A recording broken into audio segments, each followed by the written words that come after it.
Oh.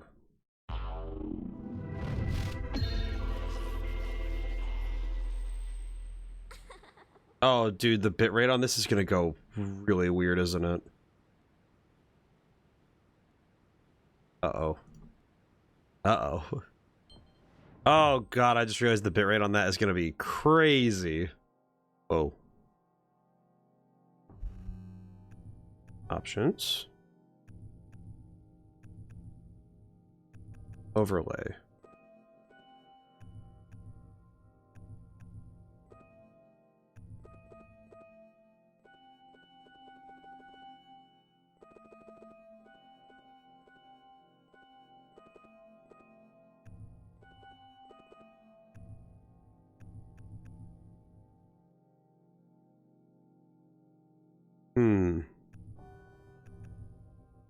I don't know what any of that means. What the heck am I looking at? This game is going to be hell on the bitrate, isn't it? Oh. Am I able to... Oh, God. Oh, God. Need that text. He just wants to dance with you. Okay, well, that's good to know.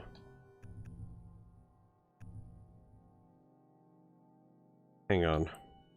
This overlay, yes, it adds something to it, but I don't know what it adds. When I turn it to, like, 5, I don't know what that means. This game is going to be wild on the...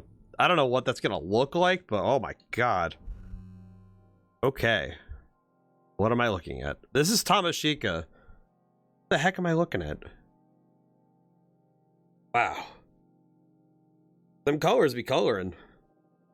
I feel like this might be some of the brightest stuff we've seen in a while. Oh, what the heck? Breathe in, hold, breathe out. You know, I might actually do this because for some reason my, like... Whew, I might need to...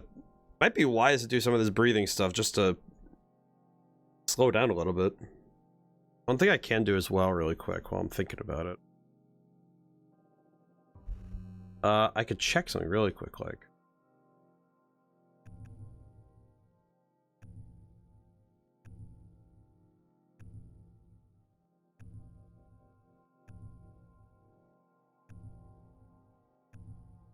Okay, it's about on time. Okay. Okay. So, only thing I know is that this game was on Xbox, caught my attention, and some of the screenshots, it didn't tell me much, but all it did make me aware of was that this is gonna be an interesting one. All right, I'm gonna...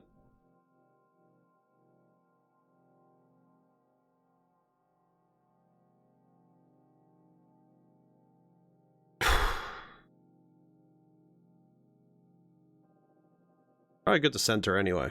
Probably good to center. You know, for some reason, I don't know, like right before stream, I was like feeling, ugh, I don't know, I was feeling some chills, I don't know. I'm like right on the tail end of my sickness. It all went up into my sinuses, and that has been jacking me up all day, which kind of sucks, but should be fun. Whoa. Whoa. Where am I, dude? What is happening? All I know is I must kill. Got it. I think? LT melee.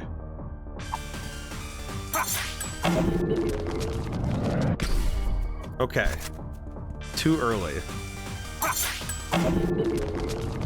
Too early? I see.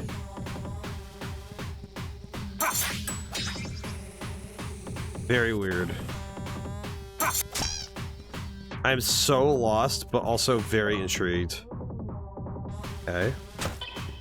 What the heck is even happening?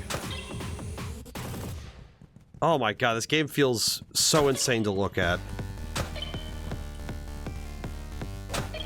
Oh god. That.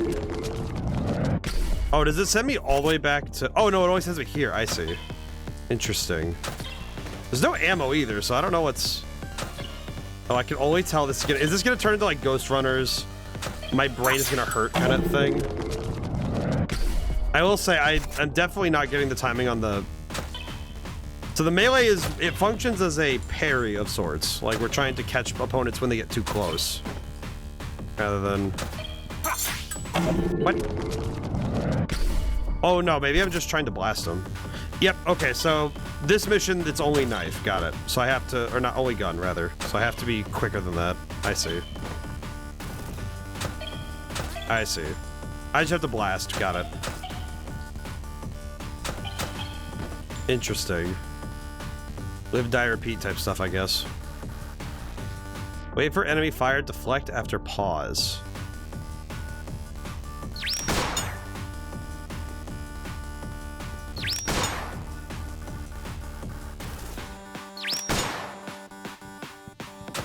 Okay. I was able to deflect it. Hurting the simulation drains energy. Striking enemies renews it. Interesting. Interesting. I don't think I fully grasp, but... Is ammo going to stay limited, or... Oh, no. It is gonna... It needs to be reloaded anyway. Interesting. Okay. Ow. Ow. Okay. I'm starting to get it, but not really. I'm gonna be honest. One thing I'm definitely noticing is how much... It's like this game simultaneously has a reaction it wants me to have, and I don't think I fully grasp it yet. And it's trying to teach me. I recognize I'm doing this wrong, because it's just like, okay, just... I have to wait. That's the big one, is I have to wait. The big one is I have to wait. Because I'm not waiting very well, and that's what I'm not doing well. I think the patience to wait until it's time to press the button is what's getting me, truly. Ow. These hallways are very tight in, too.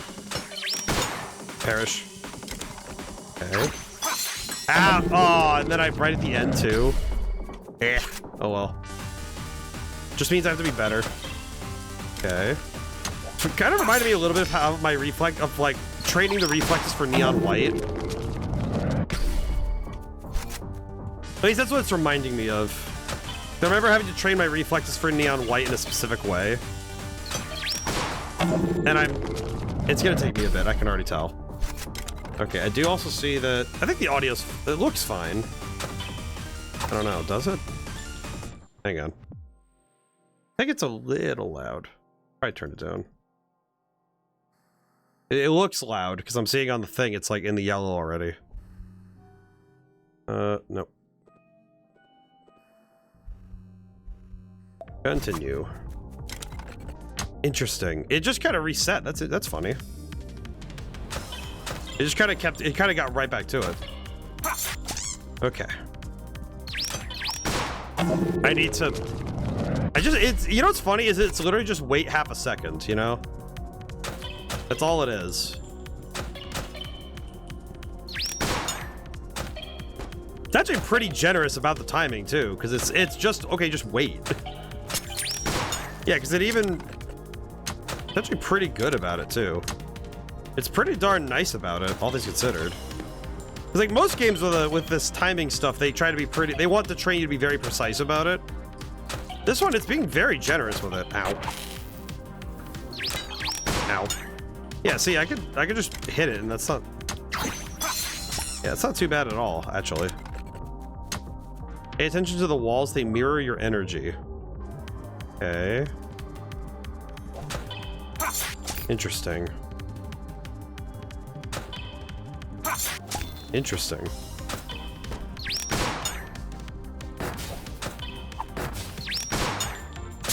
I do like that it also auto-locks, because some of these environments are a little hard to track.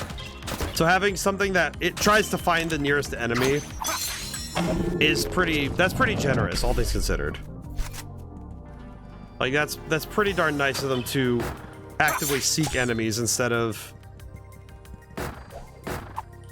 Nope. Doi. The animations are very lovingly done. Like the art style is a little bit odd, but it's not that bad. It's not bad at all. Like it's very well done. The animations are very smooth. Like, it's very pixelated, but I think it's on purpose, so it's really working for the game, weirdly enough. Oh, I can just get him right before he even takes a shot. Interesting. Intriguing. Okay. I think we're cooked. Well, no. There's no jump button either, so it's just running. Kind of like old Wolfenstein, really. Oh, reload. There's... Ow. Desynchronizing. Ah! Oh, I see. So if I take too much damage and don't kill fast enough, it... Okay, I see. I understand to a degree. But I need to go pretty darn fast in order to keep up with the game. I see. At least I think I understand. Okay. Music's pretty good too. Okay. Desynchronizing. No. Okay, so what? Okay, so alright, so what's... Is it just number of hits, or is it just in general if I'm not going fast enough? Ow. Ow. Ow. Or is it just in general that's what's happening?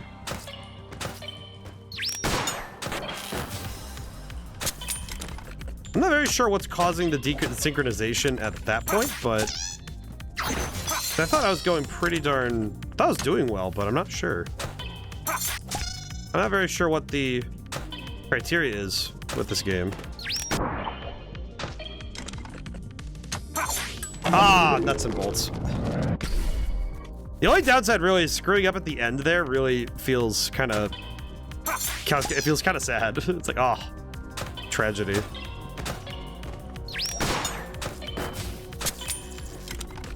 Okay, keep it moving. I think not shooting is more or less a choice rather than a like explicit you have to use the knife. You have to use the knife because you could theoretically I think you could play the game with mostly the like gun only, but kind of feels like it's the intention is for you to alternate between them so that you can keep it moving. Ah, that was close. That was close. Will say, visually, this game is very striking already. I like it a lot. I think the enemies also being these weird pixelated boys is very bizarre, but I really like it. I know there's got to be more going on under the hood here, but I can only fathom, you know? I can only fathom what's going on here, you know?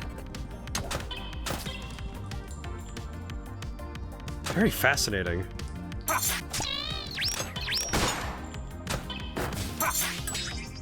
Got him. Got him. Ow.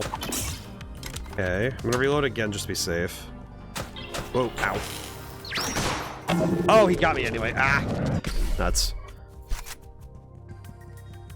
I do find it fascinating how many games nowadays particularly have moved away from lives as a concept.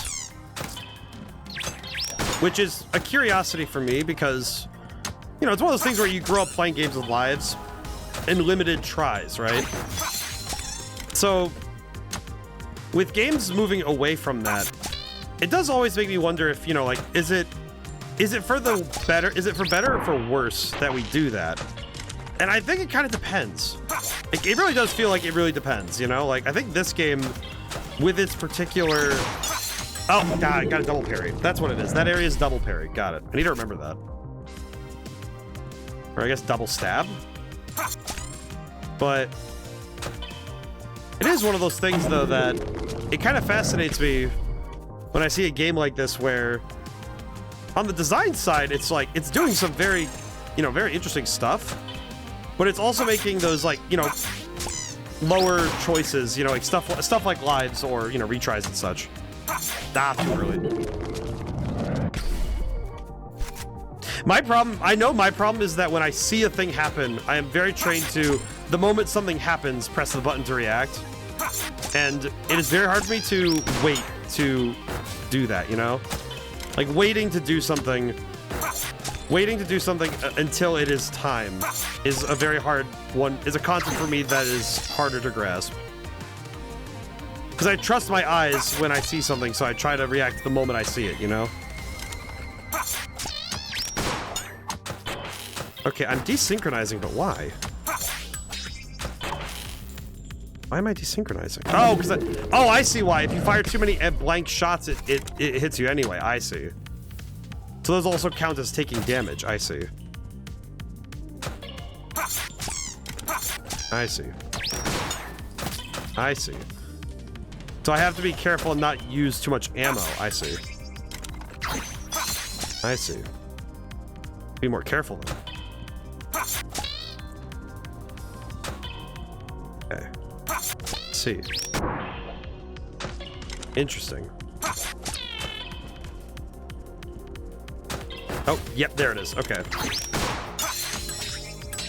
I see. Okay, that makes more sense. Got it. Oh. Oh, got the balloon! Oh god, I was not expecting that. What was that? What is that? What is that? Okay, so, balloon. Balloon. Whoa! Okay, that is trippy. Okay. Okay. Oh god. Oh god. Oh god. Oh god. Oh my god. Oh my god. Oh god, no.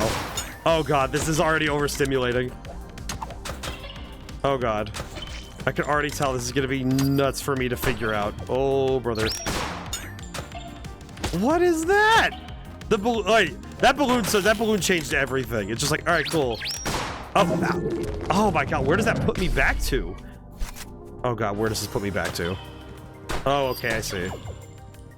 Oh man, level sequences in this game are long. Like, holy crap, it takes a long time to get anywhere. Holy Toledo. Hello. Okay, good. Ah, too early. Oh, it's so weird. I do love how this game feels, though. Like, this, like, there's not a whole lot else going on yet. But even just the simple concepts they've introduced up to, oh god. Whoa. Okay, I gotta be careful not to waste ammo. Got it. Ow. Oh, I'm desynchronizing. Oh god. Got it. Oh god. Oh god, what a concept. It's even weirder because the way that the game is scrolling feels very weird. Like, it feels so strange for the game screen to be scrolling the way it is.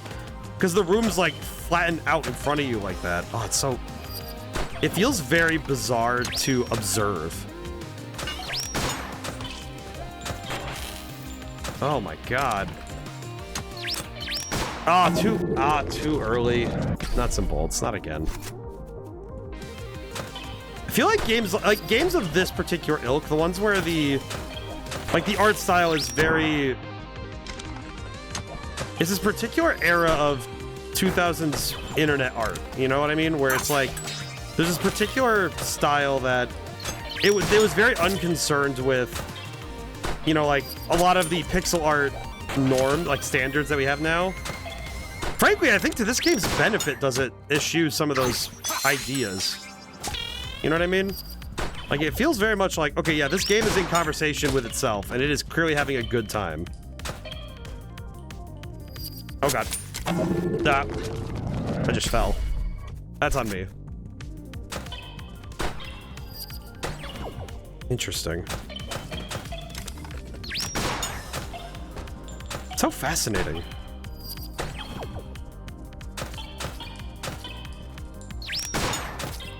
It kind of reminds me a bit. There's another game that I played once that I never got around to finishing.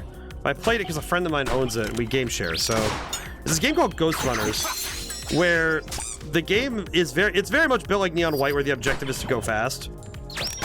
But more so, it's about that fast twitch, you learn a room and you go through it over and over again feeling. It reminds me very much of the shoot house in Call of Duty Modern Warfare, or some of the various I would call them like the other accelerate. Samadhi. What the heck? Concentration. What is this achievement? Oh. I wonder what kind of story this game is even trying to tell, if it is. Like, it's already referring to this as the simulation, but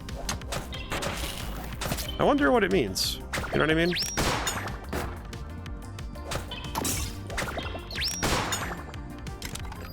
Huh. Oh, okay, that's a weird one. Okay, interesting. Very weird. Okay. Very weird.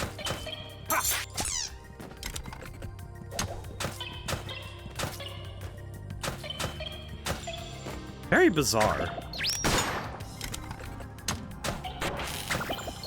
Oh, too early. Oh, man. It does seriously make me wonder what is going on under the hood. I wonder how they get that, how they achieve the effect of the game, like, kind of like melting in like this, you know?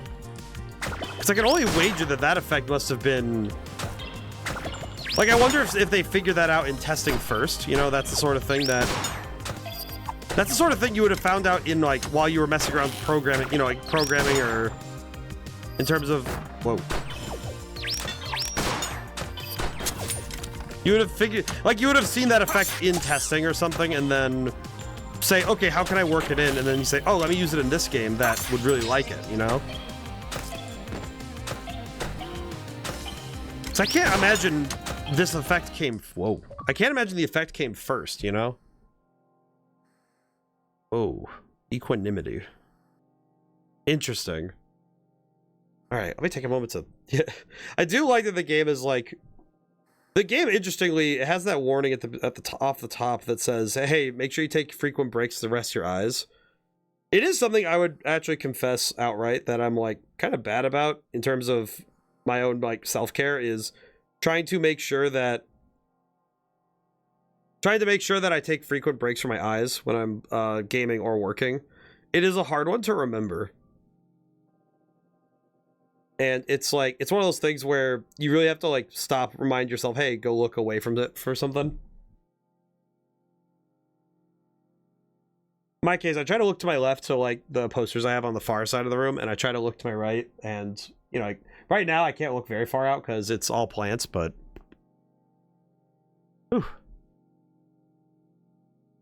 Oh, man. That's a lot to do. A lot to take in. All right, curiously, how many achievements are there for this game? 14. We have 7 out of 14. Interesting.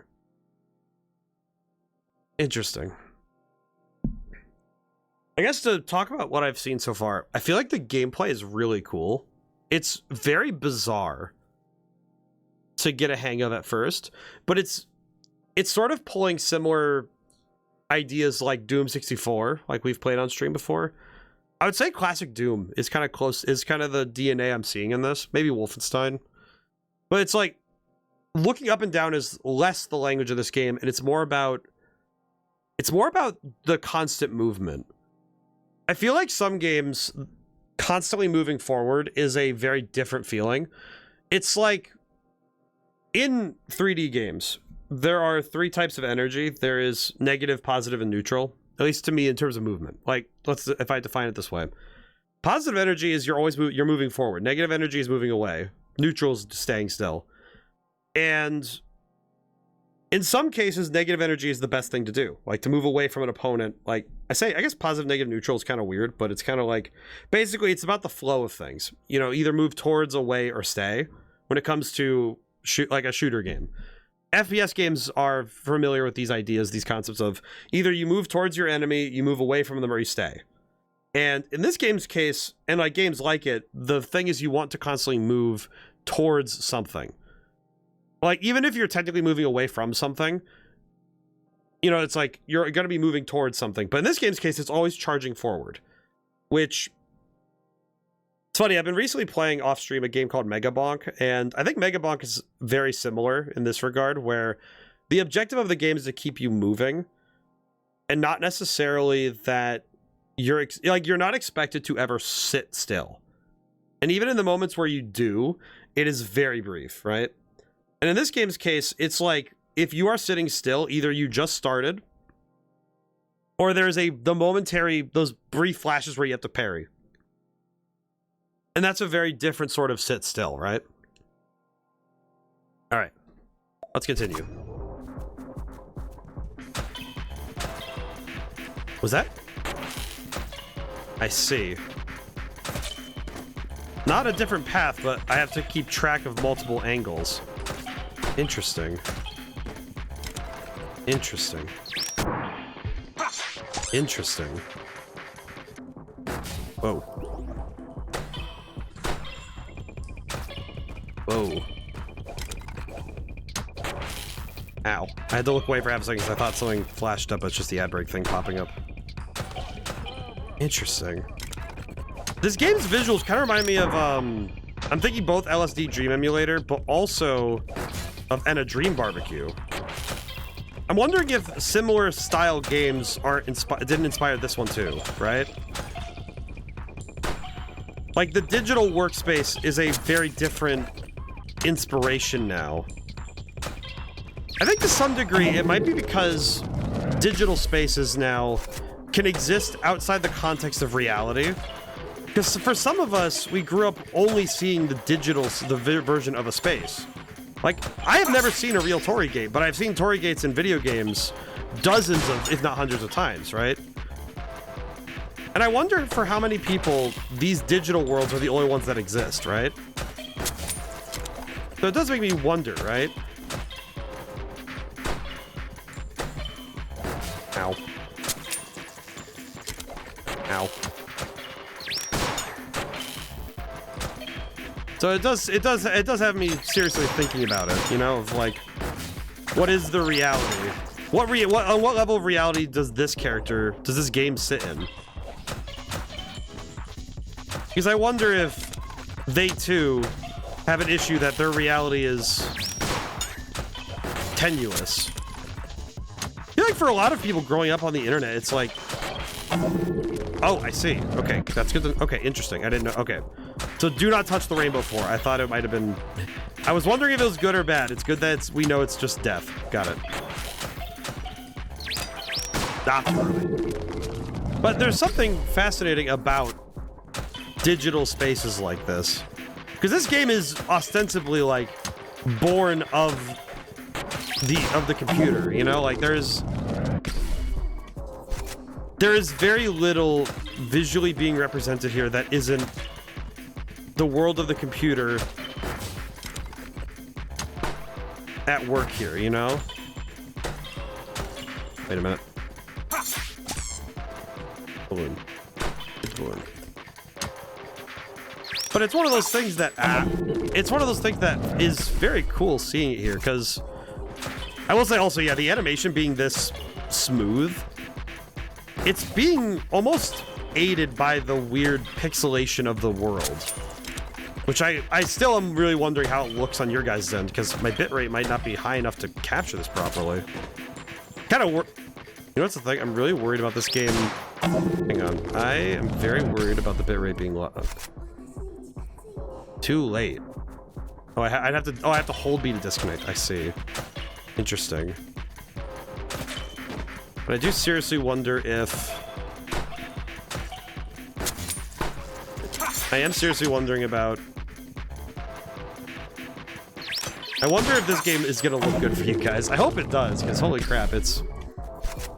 Man, it's so weird. It's so wild.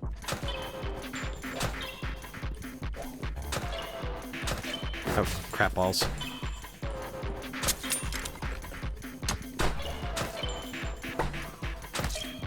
But it is...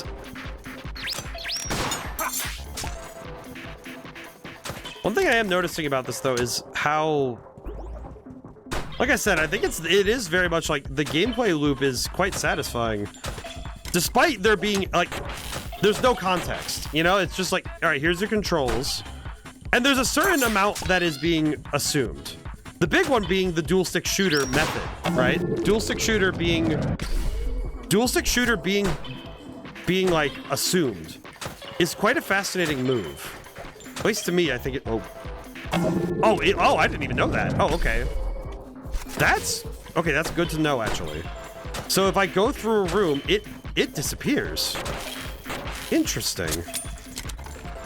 Okay. Interesting. Ow. Stop that. Interesting. So if I walk through a room and I pass through it, I can't back out. I see. So there is no choice but to go forward, realistically. Interesting. Fascinating. Ah, too early. Nuts and bolts, dude. Interesting. Most fascinating.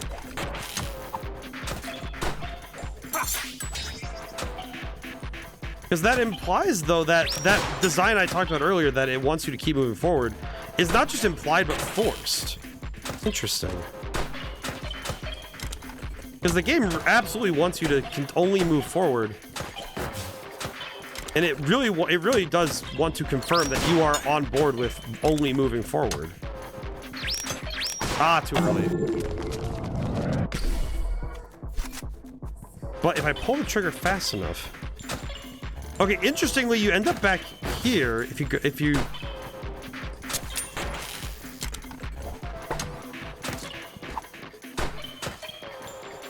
I see. Interestingly, you can cut off some of the ones that they demand you to parry if you go fast enough. Interesting.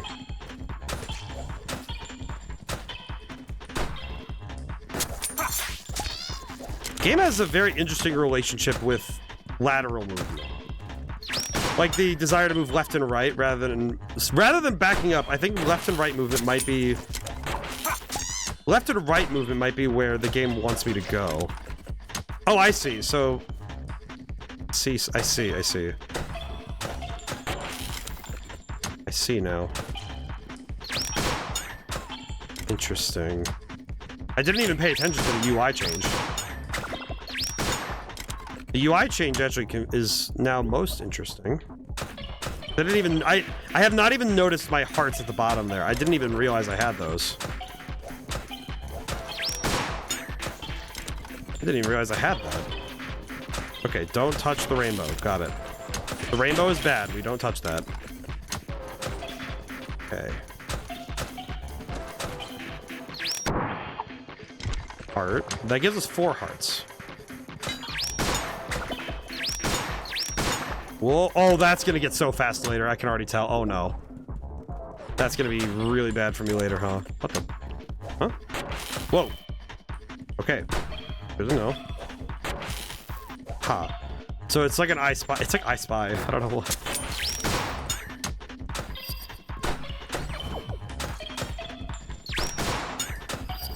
Oh, this is a rhythm game I do not have the reflexes for, I'm afraid. Okay, blast it. Blast it. Okay. Oh, very strange. Oops. Ooh.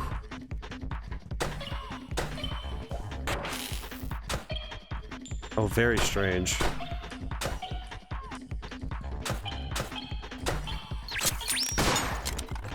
What is it? Oh, oh, he shot me again. Oh my god, I have to do the whole sequence again too, don't I? Oh no, just this sequence. Okay, good. Okay, that's fine. I can kind of live with that.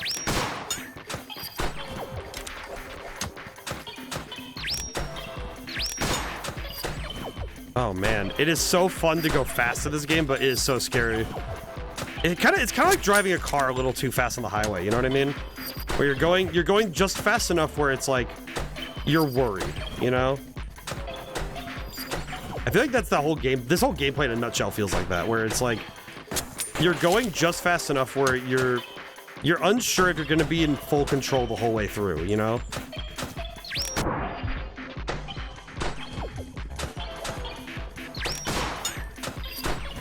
Okay. I got that half second of... Whoa. Interesting. Probably not good to... Ah. Oh, brother and a half, don't tell me. Oh my god, this whole sequence is 1? Oh my god. How long are these gonna get then? Because like that's like a long sequence to go through, right? Like, that's a pretty long sequence to have to, like, rocket through, you know? Oh, no. That. I was being flippant. That's on me.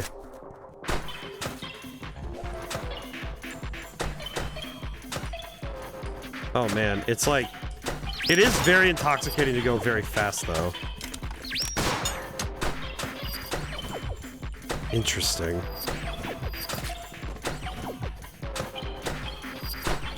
Have to be very careful, though. Whoa. Hey, Julian, how's it going? Hope all's good for you.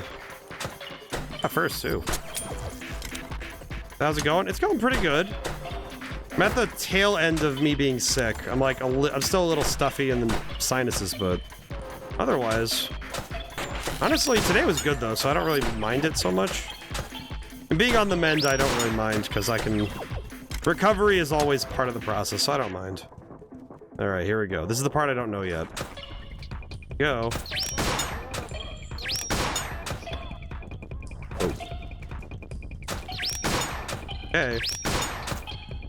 Oh, I should probably reload while I have the chance, huh? Okay. Music's really good so far, too. Let me know how the audio is, by the way. I wasn't sure if it was too loud or too quiet, but...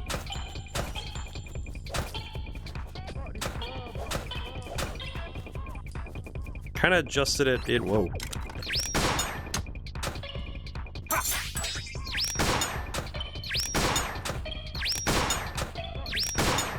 Whoa. Whoa. What is happening, man? Whoa. I got nose surgery before, right? Do I notice the difference between how an infection affects you now compared to before? Not... You know, actually, that's a fair point. Sound seems alright. Well, that's good. Honestly, that's a fair point to bring up. Kind of feels like it took longer for me to get out of this one. It was just a sore throat and like, you know, stuffy nose, but it was like, it's taken me longer to get out of this one than it did originally. And I think that's a bit surprising, but I guess to some degree, maybe having both sides equally open has changed how, you know, things are hitting me. I definitely noticed the difference between an airflow, which also seems to be affecting the whole thing that's been affecting my ear. That's like my whole ear thing, which I think is getting close. Which I still have it, by the way. The sinus thing did not. Getting the sinus thing fixed did not actually change that all that much, so that's a bit of a sad thing, but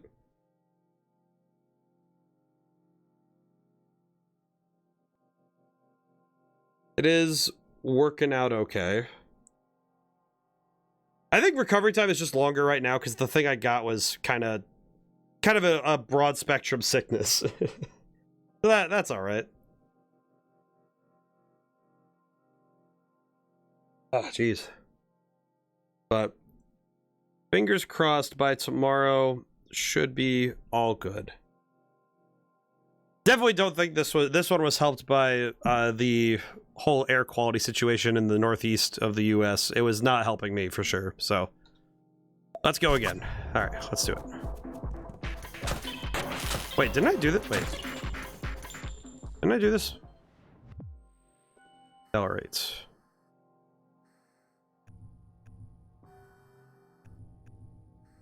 Huh. Interesting. Well, time to keep moving. Out in the US. There was I believe it was Canadian wildfires, and... oh, that's right. And it blew a lot of smoke and ash onto the northeast of the US. Which, obviously, prayers for Canada as well, but...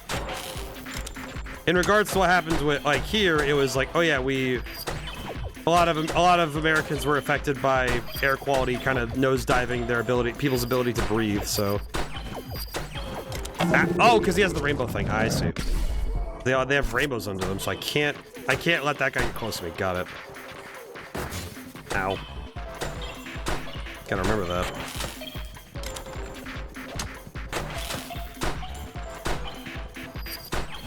Oh.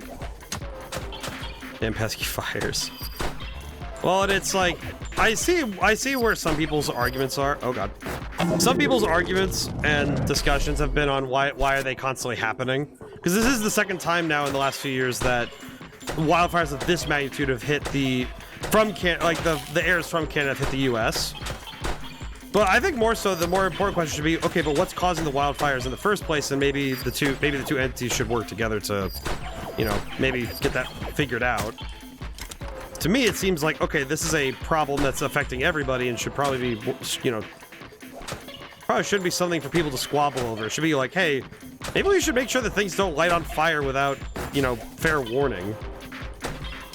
A lot of, like, in the U.S., there's a fair number of places that do controlled burns now to make sure that fires of this level of calamity don't happen. So, fingers crossed that, you know, solutions can be found, but you know, only time will tell what will happen next.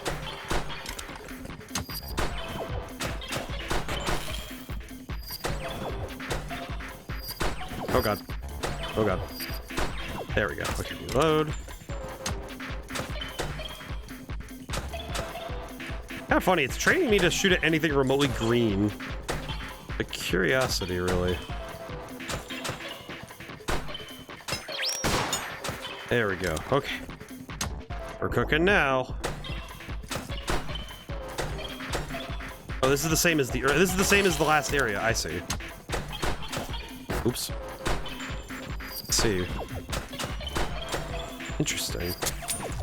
I'm guessing that it's the title of this is Accelerate, so I'm guessing I have to. Whoa. I'm guessing I have to just get faster, huh? I'll see if I can. But in any case, it was nice to have a weekend where I could mostly relax, even if I was sick this whole week, and that kind of sucked. But it was nice to be able to have a weekend where I mostly just got to, you know, hang out, try and catch back up. Hoping that this next week I can get back to work proper, but we'll see. We'll see where I end up at the end, you know? Oh god. I desynchronized. Some of these it seems like I'm whiffing on the fire specifically. Ow. Ow. I see, I see. Eh.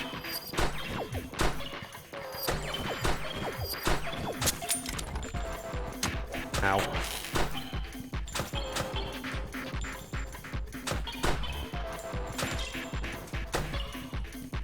Whew. We're getting there, though.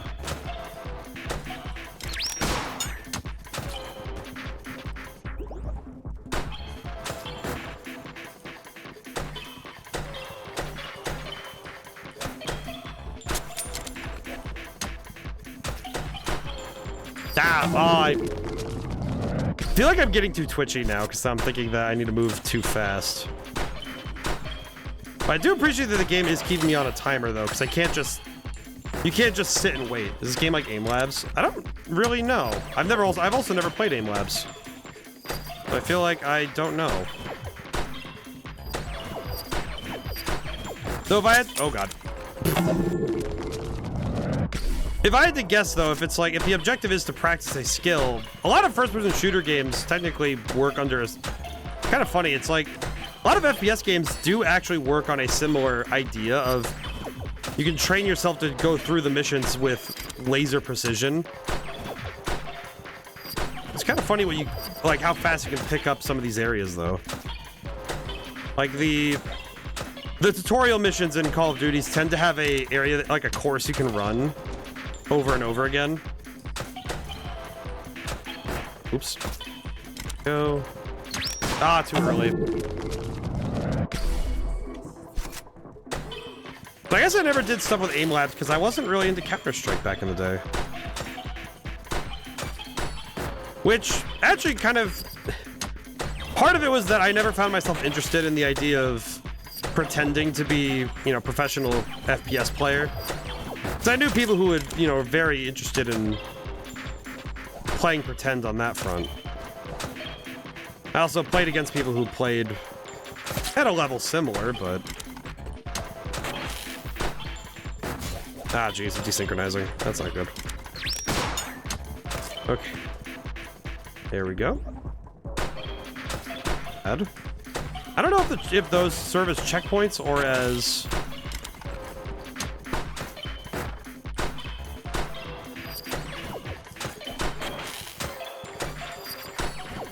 I don't know if they serve as checkpoints or... Oh, God. For some reason, it's like... For some reason, those ones, it's getting more specific to try and get that lit. I'm getting my own head about it, too, which isn't helping me much. Yeah, I'm getting my own head about my aim, which is unfortunate. Ah, okay, that's on me.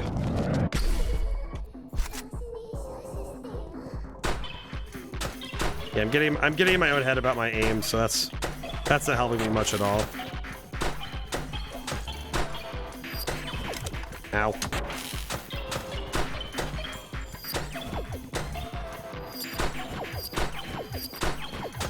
Okay. One thing I'm noticing is that it's harder to dodge the projectile they throw if like you're too close, then it's hard to dodge. How did I come across this game? I saw it on Xbox on my Xbox library. Didn't recognize it. Figured it was either Game Pass or my friend bought it. Figured I'd play it. Kind of all there is to it, really. Some games that really is all it comes down to is I see the game, it looks interesting enough, I want to play it, you know?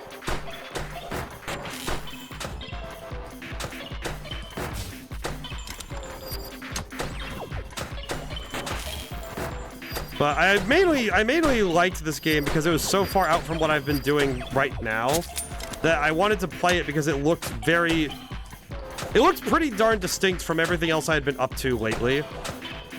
Because I've been playing a lot of very long, kind of similar games, frankly. You know, a lot of the stories and the, you know, epic quests and stuff. And I love me a good fantasy story, of course. But every once in a while, all I long for is something strange. You know, to play something a bit weird, you know? But I think more so, it's also that I wanted to play something mildly contained, you know? Something that was of its own, and I didn't have to worry about other pieces coming out with it, you know? And I quite like what this one's got going on, you know? Oh, I see. Yep. Okay, so by that point in the level, 51 times 3. Okay, if I'm not mistaken, I think by that point in the level, the game is actually like, okay, you need to move very, very fast. That's probably why these sections, they're going much slower. Seems to me like they are absolutely trying to train me into something specific. Well, with some games, it really does come down to a matter of what do I want to play this, and would I be interested in showing this off on stream? And frankly, this one, I think what it showed off in its screenshots and in its initial views, I was thinking, okay, no, this could be a very interesting one to check out. More importantly, I think sometimes the best games I find on either the Xbox Game Pass or just, I would say in general, frankly, are the ones where I don't know anything. I think one unfortunate truth I have found, and it's actually something that's affected me replaying games as well, is when I know too much. You know, like when I'm playing a game, my hope is that I will be surprised and that there will be a fair bit to discover. You know, either whether it be gameplay or, you know, the story. You know, like with story games, it's pretty easy for me to be, oh, well, I don't know the story, so there's something to discover inherently. But I think that one thing that is kind of underrated, at least for me, it's definitely underrated, is when a game's gameplay can be something that is inherently surprising. Because it is something, though, to be said, though, when you get to have an experience that is wholly unique, that experiencing it for that first time is a very special time to be. I feel like in this game's case, simply coming to an understanding with its gameplay has been a already unique experience for, like, we've only been playing 50 minutes, so I can only wager what this game has if we go further, you know, like what else is there, right?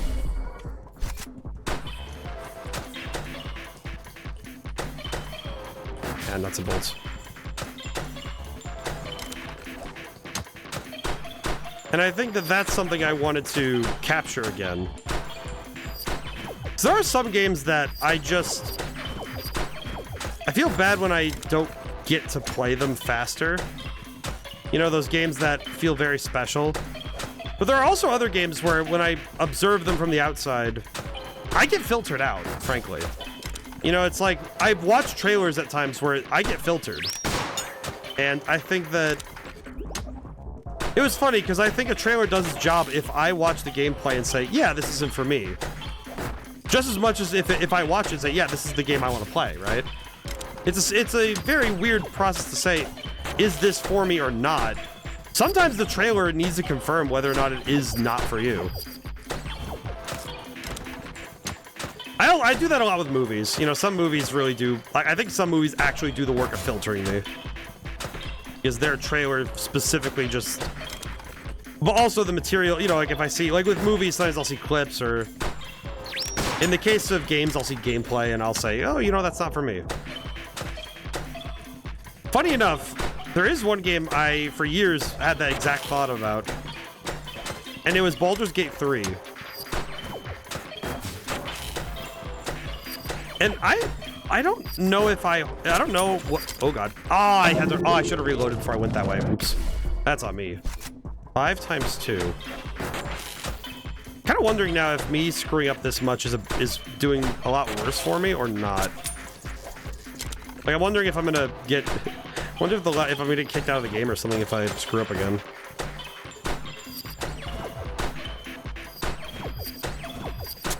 Oh god. Nope. Ah, nuts and bolts. I need to reload before I do that long section, man. I just can't go through that like that.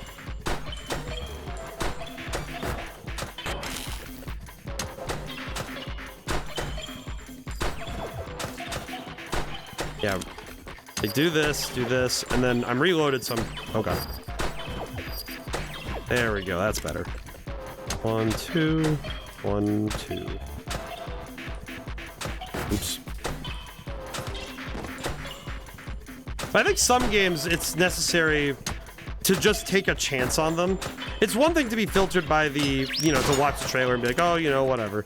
But some games, and I think some experiences in general, even if you look at it from the outside and you're like, I'm pretty sure, sometimes you just have to take that chance, you know? Like, even if you're thinking, yeah, this is going to be a bit of a wash for me, it is necessary at times to step outside your comfort zone. You know, try a new food, you know, try a different place, you know, do something different. You never know, you might find something new that might be your favorite. But the key is that stepping into that darkness, that you know, the discomfort of knowledge, because not knowing something is frankly discomforting. You know, the idea that you don't know something, especially as an adult, it gets more uncomfortable as you get older, right? I would say, arguably, it gets worse as you get older. That it's much harder. It is much harder to be able to look at a new thing and say, I want to try that, you know? Because it is much harder to say, okay, I'm going to try something that I'm not used to.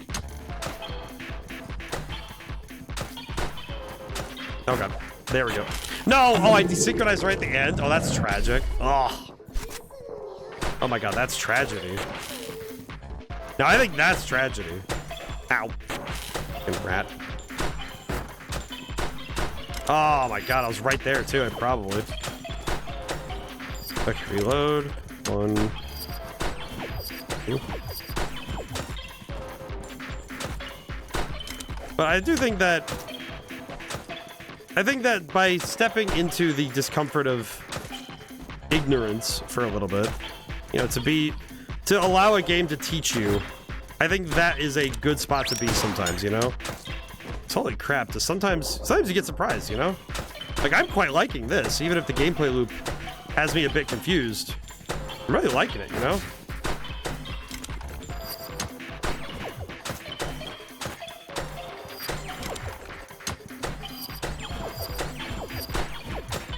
I think in particular, the precision it's demanding of me is quite fascinating. Oh, god dang it. This might be the end. Oh, because I pressed the button trying to hit the balloon. Oh, well, that's silly. Ew. I'm really wondering now if I'm allowed, if this is going to be one of those things where if I mess up too many times, if it'll let me do it again.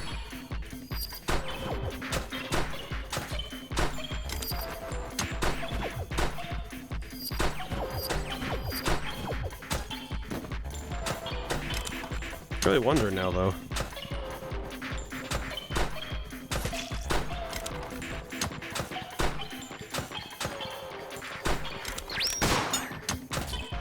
Okay, not bad. Reload. Oh, that's not good. That's really not good. Load.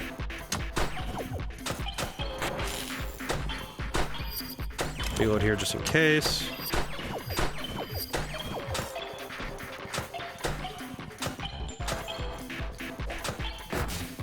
Oh god. Oh god.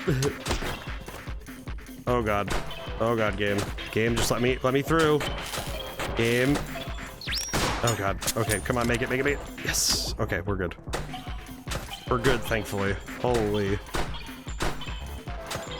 Does feel like I'm on a kaleidoscope of feels like I'm on a kaleidoscope, on a mental kaleidoscope, and I don't really know where I'm gonna end this the loop, you know? Okay, there we go. Now I just gotta make it. Okay. Doing good. Reload. No sense of getting caught off guard here, you know? Ooh.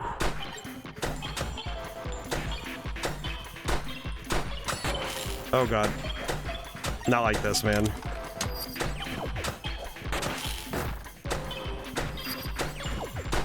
Okay, one. Oh, and I whiffed there? Oh, man. 83 times 3? I'm not really sure what the numbers mean, nor do I understand... I'm not really understanding what the... I'm not really understanding what the repetition's going to be, but... I wonder how many repetitions we're... Oh, god. I wonder how many it's going to be before we actually are allowed to finish. Interesting. Oh, god.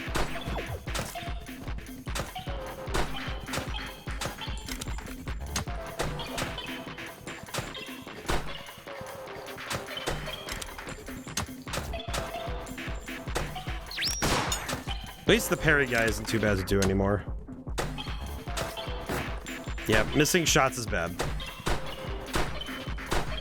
Ow. Okay. Can I please stop missing that shot? Funnier to me still, actually, is when a game checks all the boxes objectively. As in, like, according to your tastes and your... like particular makeup, you don't like it. You know, it's like you like all the stuff about an experience. You're like, oh yeah, this should be a knockout. You know, you know, this should be an easy one. This should be a shoo-in. Like game of the year type stuff for me, right? It's amazing to me when it doesn't line up that way. Like I don't talk about Baldur's Gate 3 at all anymore. I mentioned it. I played it once, and I played it most of the way through, and I think I was a viewer of the channel who was like, yeah, you really need to play it. And I'm like, all right, I'll try it when I can. And I tried it. I don't really remember much of it. I don't talk about it much. It kind of came and went. It never entered my zeitgeist. You know, it didn't enter my cultural talk, my lingo. Which I find fascinating because according to everything in the game, it should be, you know, knockout, easy peasy. This is one of my favorites of all time kind of games, and yet it kind of failed to stand any further than its own cultural shadow near me, you know? Oh, I was mashing. That's on me. But it's funny because I find that it's sometimes the intangibles. I think I've mentioned it before that there's the things that make a thing technically good are not the same things that make it subjectively a favorite or something we love, you know? Like it's kind of like, you know, to me, it's almost in a way kind of like falling in love with, or, you know, like really coming to have deep affection for a person, you know? It's like, just because somebody objectively has, like, you know, like somebody has a lot of money, it's like, yeah, that doesn't really make them a better person. It doesn't make them somebody I want to hang out with more than somebody that has like a personality that is subjectively less annoying, you know? It's like, sometimes I've met people who are quite, I've met some fairly intelligent people who I didn't really like to hang out with, even if they would have been advantageous for me to be around in my college, because when I was in university, it's like, yeah, I'm not going to hang around people I feel disingenuous around.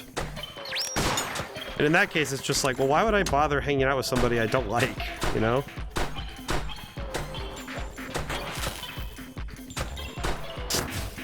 Oh, man. It's like every mistake now feels like a gunshot. And the gunshots just feel normal. Oh, God. Oh, and I pressed backwards like a fool. Oh, foolishness. Oh, well. It's okay. The mistakes hurt, but I don't find them to be any less illuminating than the successes, you know? Nuts. The toughest thing is me fighting my instinct to mash. Mashing buttons is definitely an enemy in this game. Like, you cannot be mashing buttons to get through this. Absolutely have to be on the ball, controlled. Mashing buttons will not save you here. I feel like this genre of game, subgenre rather, of like the hyper precise. It's like the anti-masher. That's what I would call it. You know, the idea being that you need to absolutely be in control. Like it's not just about pressing faster than anybody. It's like you have to press it at the exact time you need. And I feel like this particular type of game is the hardest for me personally, because I am definitely not always keeping my hands in such precise shape, you know?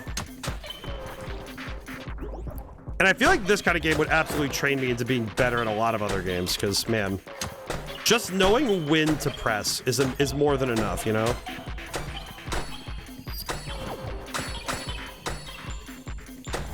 Load. Okay. Oh, God. Okay. Okay, we're past the hard part. Oh, boy. I say that. Nope, desynchronization. Desynchronization. Nope, nope, nope, nope. Just keep it moving.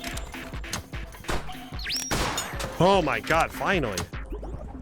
Okay, one more for good measure, I guess. Oh God. Oh, that's a screw up that hurts. Oh my God, how much faster do I have to do it at this point? How much more do you want from me, game? I'm already giving it all she got. How much do you want? Trying to imagine how much more this game can ask of me.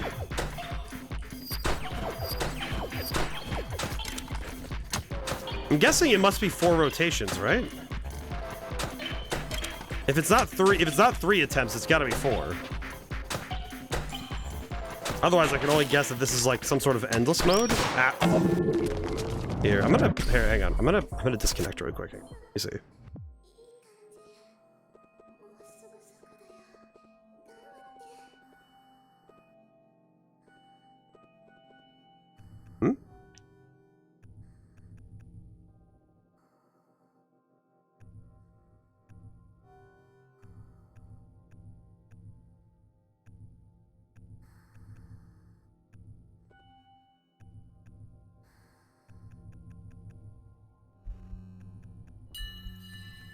Accelerate 2026 7/18. Huh. Oh! I see. Interesting. So those first levels aren't... Oh, I see. Okay, I understand now the scope of this game. Oh, God. Interesting. Oh, God. So it's basically, here's a level, learn it, master it, go through it as much as you can. Interesting. Ow. I'm already close to desynchronizing. Ow. Huh. Here, hang on. We're gonna back up really quick. So, these levels. So each of these days has a different level associated? Huh. Okay. I see. So 83 is the score I got earlier. Okay.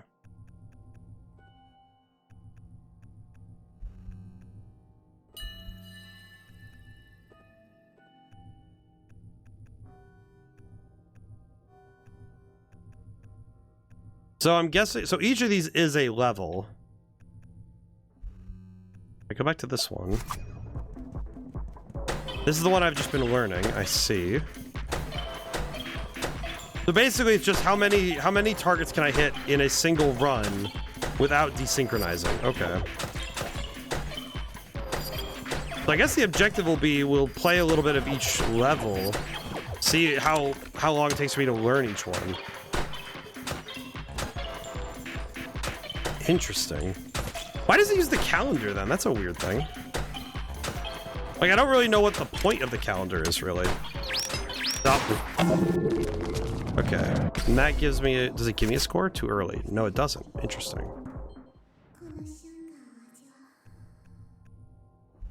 It's readme.txt. Vibe.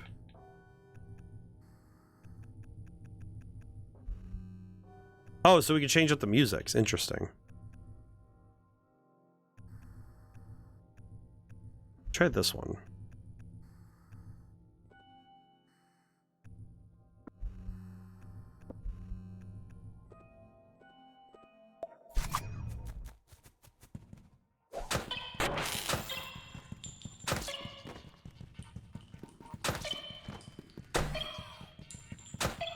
Okay, so no, this is... So I think those are the levels that accelerate. Maybe? Let me try transcend. Huh.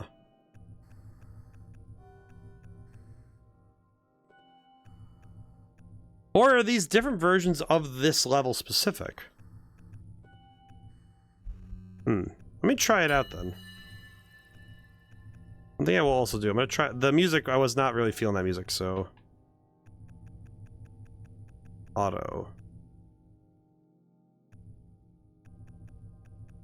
No random option though. Interesting. Okay.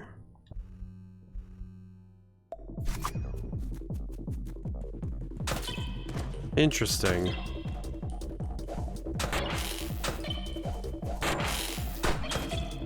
Yeah, I'm seeing that this level's layout is different from the one we saw earlier, so I can kind of only assume that...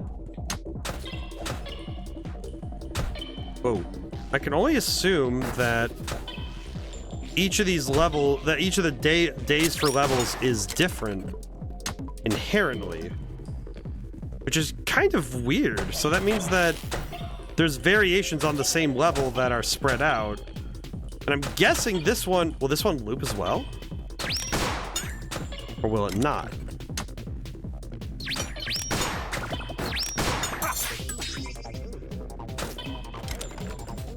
Very curious.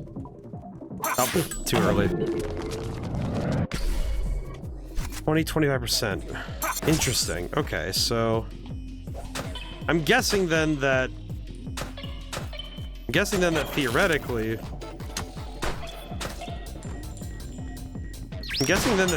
each of these levels has to have... I'm guessing that this level in particular seems to have something going on.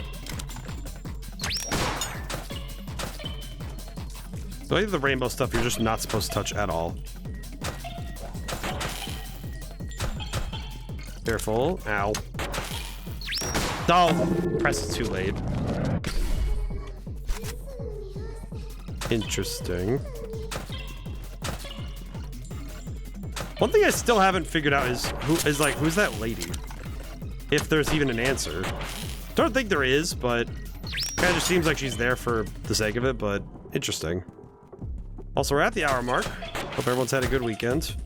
For my part, like I said, pretty happy I got to relax a little bit. Ow. Doi.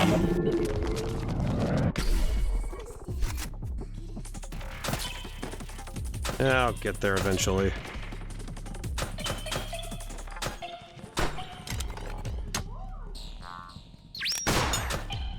But has been rather interesting to be on the mend after the busy weekend from the last week. It is nice to have little to do this time, you know? I feel like some weekends it just feels nice to know there's nothing else going on, you know? That nuts and bolts. It's almost like there's a particular satisfaction knowing that I don't have to worry this weekend, you know?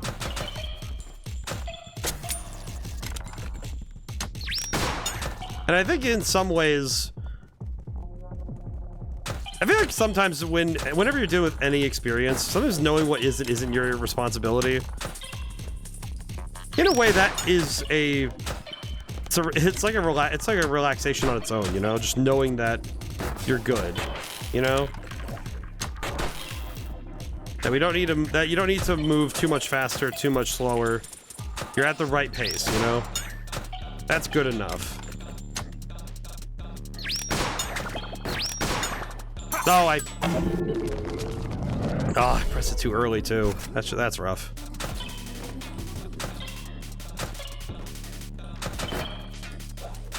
What the? Die.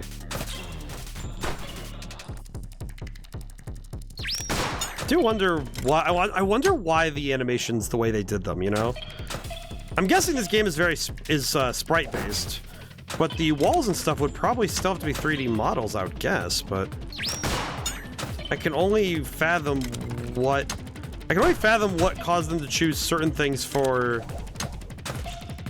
you know, like the design of like the UI, and for example, very minimal UI, which I think does lend to this game a fair bit. Definitely lends to the weird styling of it too. Oh, thank goodness. Okay. About to say, if I got killed by that, that would have been upsetting. One thing I am noticing is the... What the... Interesting.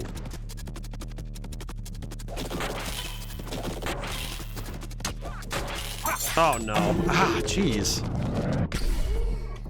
38%. Holy crap. That is a wild one. Okay, hang on.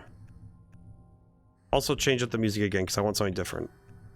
Let's see. How about this one? Sure. Whew. Yeah, if I can't manage, I'll say it right now, if I can't manage playing this for 4 hours straight, I might find something in my collection to play for like maybe the last hour. We'll see.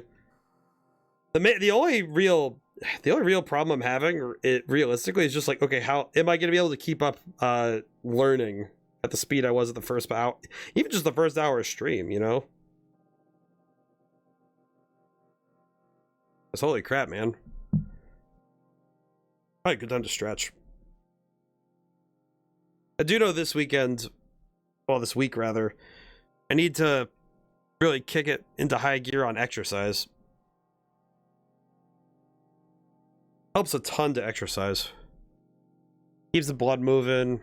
Gets my body back in shape. Feels good. Okay.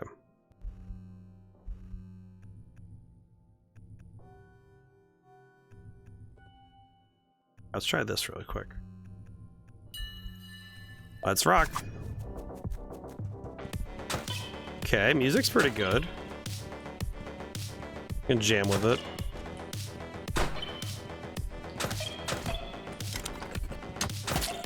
Interesting.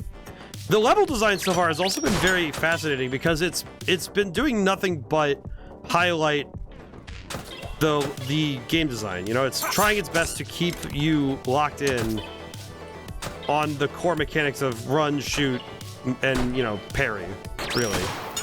It's really doing its best to make sure that you never leave the core concepts behind for too long. And you know what? I really can respect that, because that's a really good move. Ow, ow.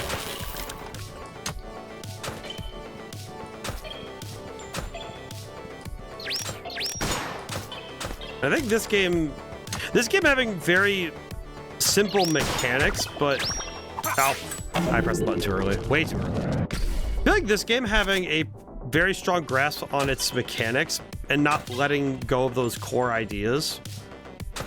Honestly, it's kind of rare sometimes to see a game just frankly stick to its guns as strictly as this one has. Not to put a pun in on it, but it is very true that this game is really sticking to the core ideas it put down and is pretty strictly trying to stay close to them. I've played a fair number of games that, you know, do the run and gun thing, but really want to add other stuff on top. But this game, trying its best to, you know, kind of lock the player in on this stuff it's doing a pretty good job on that front. Certainly helps that the core gameplay feels really good too.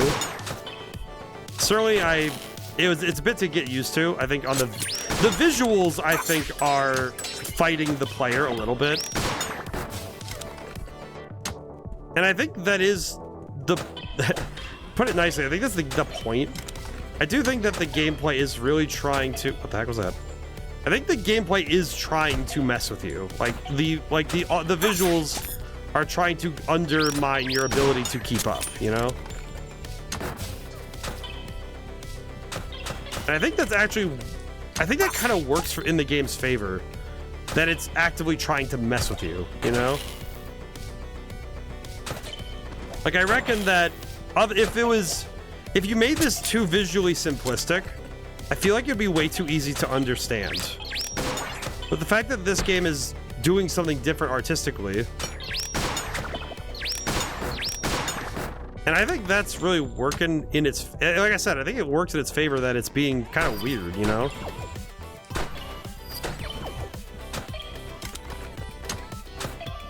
Definitely helps too that, too early. 64%. I'm guessing that these levels must be longer ones. Interesting. I'm guessing the idea is that these levels were meant to be like much, much longer. Oh, maybe Transcend is levels you can finish, and if I had to guess, then Accelerate's probably, here's the level that goes on, but you have to go faster. And it's about a score. Because these ones, the Transcend ones are giving me scores on percentages, whereas these ones, the Accelerate ones are giving me score-based, which is probably based on target number. See. Wonder if 83 is even good on that level. You know, if probably could check the leaderboard. I don't know if 83 would be good or not, but it felt good. You know, it felt like I did solid.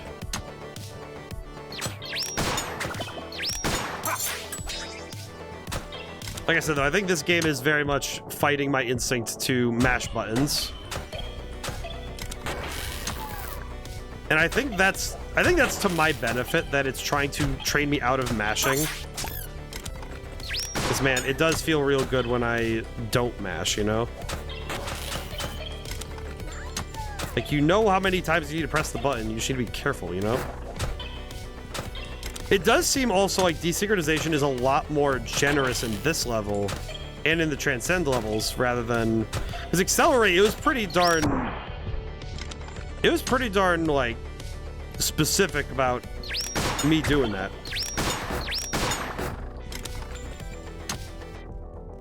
So it definitely seems like the transcend.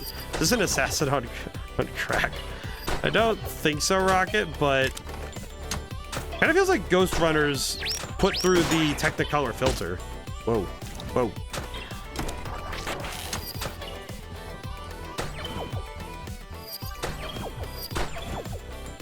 Could have fooled me. How's it going, though? Hope you're doing well today, Rocket.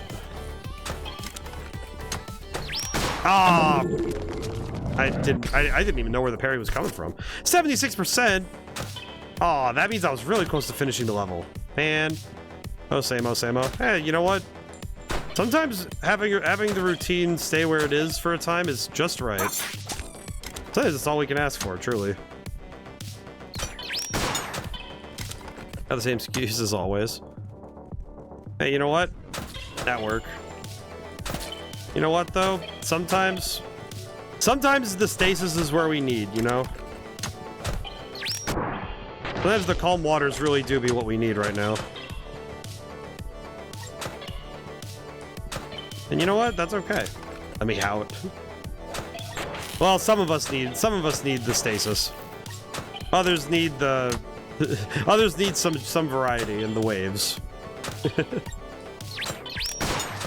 I know for my part I'd be down for I know for my part I'd be down for some same old, same old.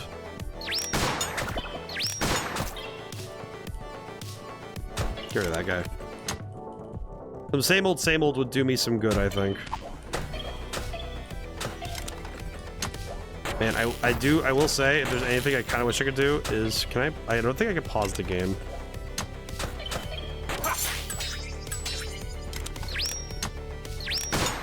Oof. Okay.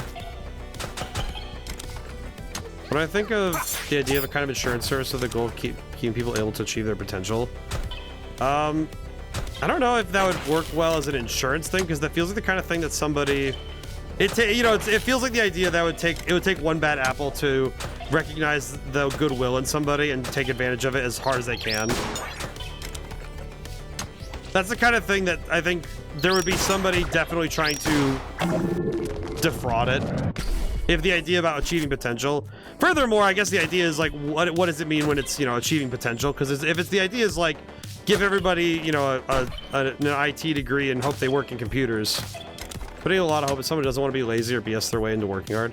That's kind of the tough thing, right? Is like, but it's specifically, you'd have to be able to safeguard the system against anybody who would want to take advantage of it, And I think that would be the hard part, frankly. We'd be trying to make sure that nobody who would... Because that would be kind of hard to police against, Because then you have to approach everybody with scrutiny.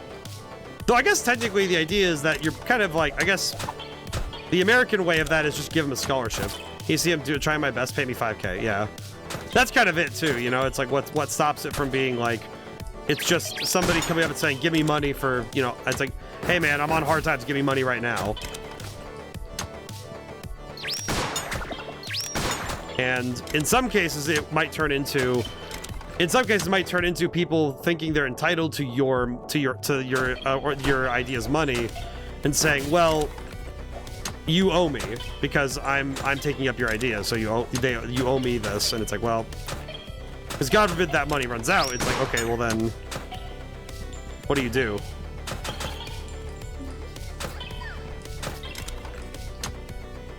But I would say that's part of the problem. But I would say the big problem, personally, would just be like, there's so much gray area in defining, achieve potential. Because for some people, their potential really is just, I am working at the grocery store. And that may sound kind of mean, but it's like, I've known people who kind of recognize that their life is going to be a service job, and they've accepted that. They can be bitter about other stuff, but they kind of recognize that their lot in life is there. So it'd be kind of like, it kind of feels like it'd be, looking down at somebody if you're saying, well, it's like, oh, you can always do more. It's like, some people really don't care about that. Like, their potential is in the space they exist in. And trying to say that, oh, but your potential could take you further, it's like, Unlock full potential. Go give that tough shit, brother. I'm just thinking though, I've met people where it's like, it's actually more like payment effects outside their control to get in the way of their achievement plan. See, Julian, I think that's exactly what I mean. It's like what do you mean? Like, because it kind of seems like you're looking for people who are explicitly trying to do, like, they're trying, like, it feels like scholarships. Like, that's like it feels like you would be, it feels like you're trying to give scholarships to, you know, students who want to go to college. That's more what it sounds like. And that's the thing that's been around for years. I don't know. That's what it sounds like more, because it's like, just give them a deadline. Well, it's like, I guess the problem is that it's like, I don't really know what the difference between that and like, you know, like doing like a scholarship for a college degree is kind of thing, you know? But I think more specifically, it's like, you know, it's like, okay, it really does feel like, okay, what is an achievement plan? Because some people, their achievement is have kids, go to, like, don't die before the age of 70. You don't graduate 4 years as promised. I'm taking half your S's break. You're excited here. Yeah, what a wild concept though. You know, you just like, well, you have to succeed or you just die. Truly. Ah, too early. Ah, nuts. But that's kind of, I think, what it kind of boils down to, right? Is it's like, when you say it, I think it's like, it's very vague to say what is somebody's potential and what is their achievement, what's their goals in life, what's their achievement plan. Well, they're supporting, they better succeed. Yeah, it's like, well, that's also part of it, is like, what if somebody defrauds it? It's like, are you going to hold them liable? Or, you know, God forbid they don't succeed, you know, they don't get a job in the field they wanted to go in, they don't get to do they don't fulfill their dreams. Do you, like, sue them? Is that how it works? Is that how it has to work? Because you hold them legally liable, right? Because you have to hold them legally liable for not fulfilling their dreams. Which feels like a very dark way to say, well, you better succeed, you know? You better succeed in what you want to do, or you're going to be doing something you need to do for 20 plus years, you know? They signed the contract. Man, what a wild concept for like a book, you know? I'm just thinking, like, as a, like, if I wrote a novel about that, that'd be kind of scary, right? Like, oh yeah, we're gonna fulfill your dreams, but if you don't fulfill your dreams within the next 3 years, it's like, yeah, we're gonna... If you did it in a fantasy story, it'd be like, yeah, you sell your soul over, you know? It's like, just literally give up your soul. That'd be an interesting story. Well, it'd be fascinating to read about, right? Like, it's like, are you willing to sacrifice everything for a dream? I mean, technically, I did that with Madman's Dice because that was kind of the point of the games. Like, to play Madman's Dice is like, okay, you have a wish. Are you willing to put life and limb on the line for it? That's kind of the whole point of the game. So, I mean, that's what I actually did that. To an extent. Not exactly to, like, sign your soul over literally for it. But it's pretty close. That is actually pretty close to the concept. So I feel like, yeah, that actually is kind of like a thing that has been done at least. So I can only wager that, like, taking further in that extreme, it could be very fascinating. Oh.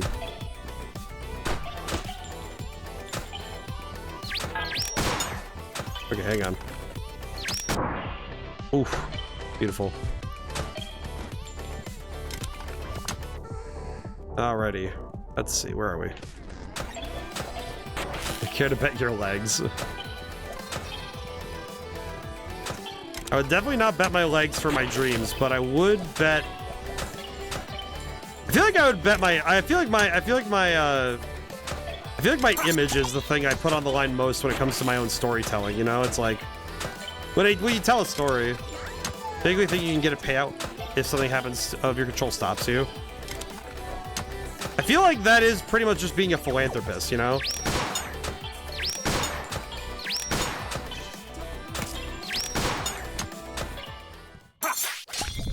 Hello again, pretty lady. That means I finished the level.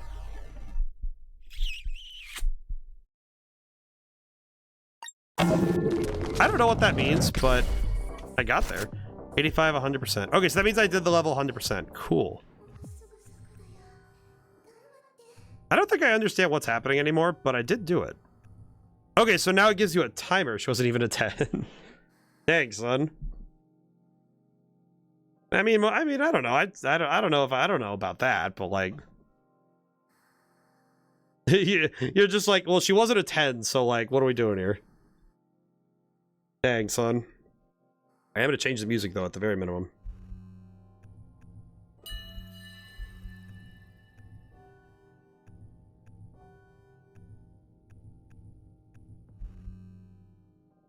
Maybe get a payout or even a better deal on your next plan, maybe. Well, I guess the problem is it feels like it just kind of feels like philanthropy, but with conditions, which kind of just sounds like a scholarship. That is kind of what it is, you know. It's like you're paying, it's basically someone with a lot of money is paying someone else who is less fortunate because it's actually, I guess that's the thing. It's kind of just like, well, it gives you a tax break if you hand someone money as a gift. And you just decide, yeah, let me hand you money because gifts, because you can technically write it off on your taxes that you're doing philanthropy by donating to less fortunate people. I guess it kind of just feels like a way to give money to people, and it gives you a discount on your taxes. It's kind of just feels like rich people stuff. I guess unfortunately it is just kind of rich people stuff, huh? Each of these levels is a different level. Each one has a... So the transcend levels... So basically the transcend levels are finish the level and it's a different level each one. The accelerate levels are how fast can you do this and how many enemies can you take out. Interesting. I need to cough real quick. Hang on.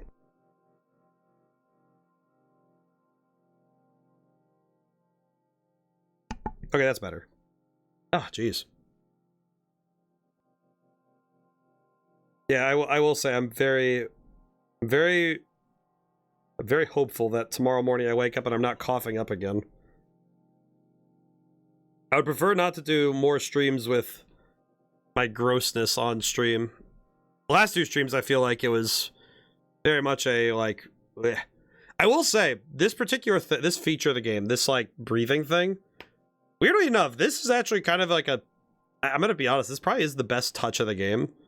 It's weird, but I'll explain why.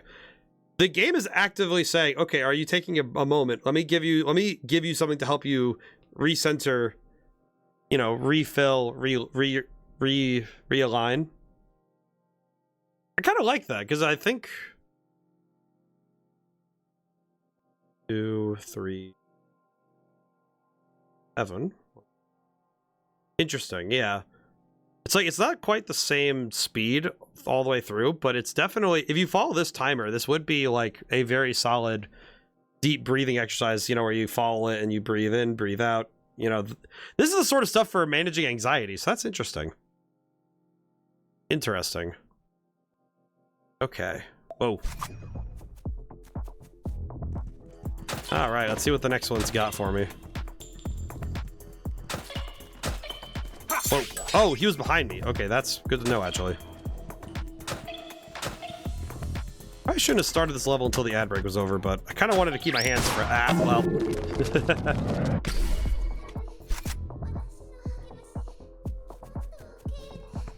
Well, let's keep it going.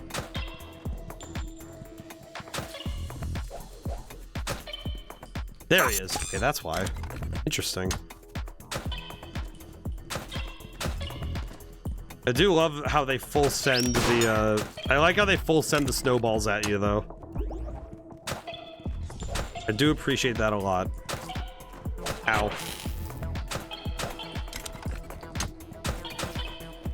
I wonder what inspired the art style of this game, though, because it does feel like a very specific choice. Because, like I said earlier, it reminds me a lot of LSD Dream Emulator. Oh, it's a balloon. Oh, that's... oh, well, that's silly. Fake. I didn't realize there'd be fake enemies. That's interesting. It seems like this game has a fair number of, like, bizarre mechanics that are being introduced to the side. Interesting. But yeah, Julian, I guess your idea basically is... It kind of feels like your idea is scholarships. That's kind of the idea, you know? Not a bad idea, but it just kind of feels like, yeah, it's been done before. It's kind of like, that's... Like, the whole point, like, with a scholarship is that you're legally bound to use it for college, for your college payment, you know? Like, that's kind of the whole point. And technically, college is a dream for some people, so I guess that is technically what you're going for.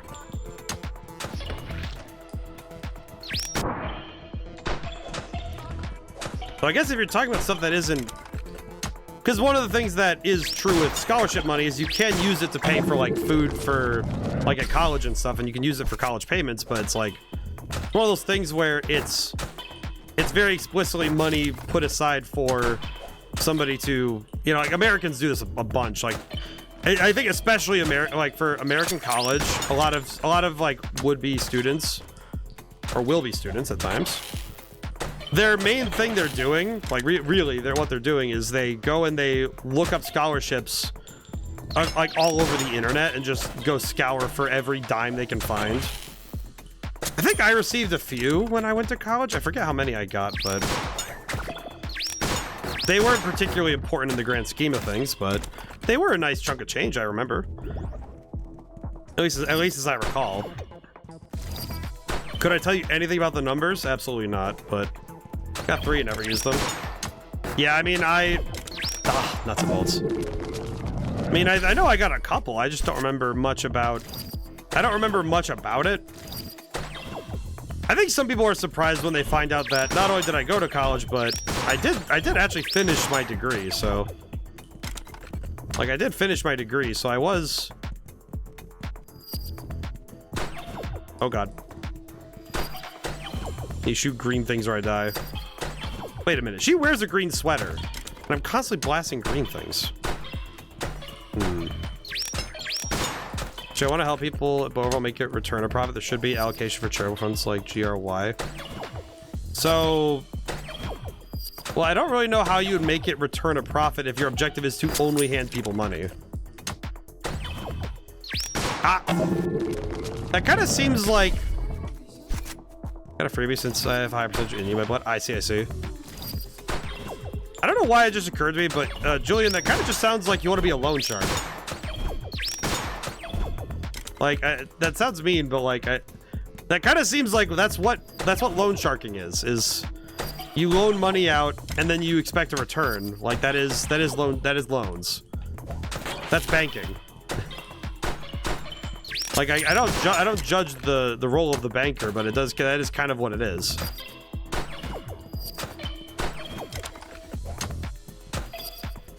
I guess not a loan shark, but and then we break their legs. I guess that's the truth of it, huh? Oh God, that is fast. But I guess that's unfortunate. They don't have to pay until they achieve a better job or support for getting there. Well, I guess that's the tough thing, though, is again, it comes down to if you're not holding them legally liable, which implies that it is a loan, or, you know, that actually does more imply that it's a loan, which in that regard is it's banking. That would imply it's banking. Like, I know, like, might be a loan. We have university loans in Australia. I see. Yeah, but I guess that's kind of the thing is, like, in America, that would be kind of more of like...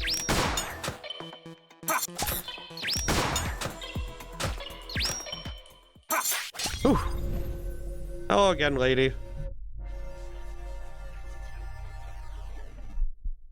Okay, see you later. Whoa. But I do think that's kind of a... That kind of enters the question of... That kind of enters the question of, like, okay, if the objective is to loan people stuff, that kind of seems like... Because I imagine it's like, you're basically just putting them on a different form of... Because loans are really another form of, like... It's kind of a form of control, because it's like, yeah, you're going to tell them, yeah, you're going to succeed, or you're going to have to pay this back. Which... I mean, yeah, that's what happens to a lot of American students, is that they end up going to college and then they're under loans for years and then they don't really get to succeed because they're just stuck paying loans and not actually moving. Which actually would just kind of propagate the problem that you're talking about rather than solving it. Because you'd basically just be another source of loans, because if you're going to return a profit, they'd have to have interest, which means you're basically just starting another bank. That's basically it. The problem is, like, how do you solve that problem of how do you help somebody meet their potential,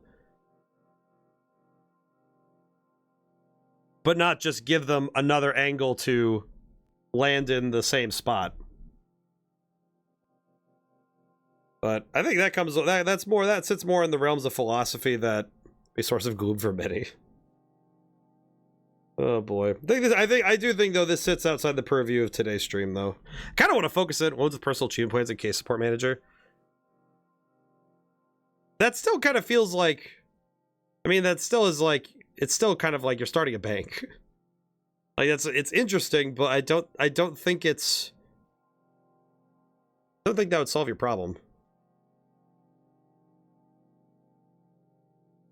The trouble is that you can't, it's like, I don't think it would solve the problem.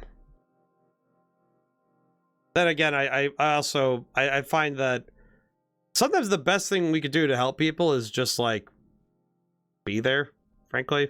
You know, just like somebody, if you see somebody who's like, you know, they're not quite meeting their potential, it's just talk to them.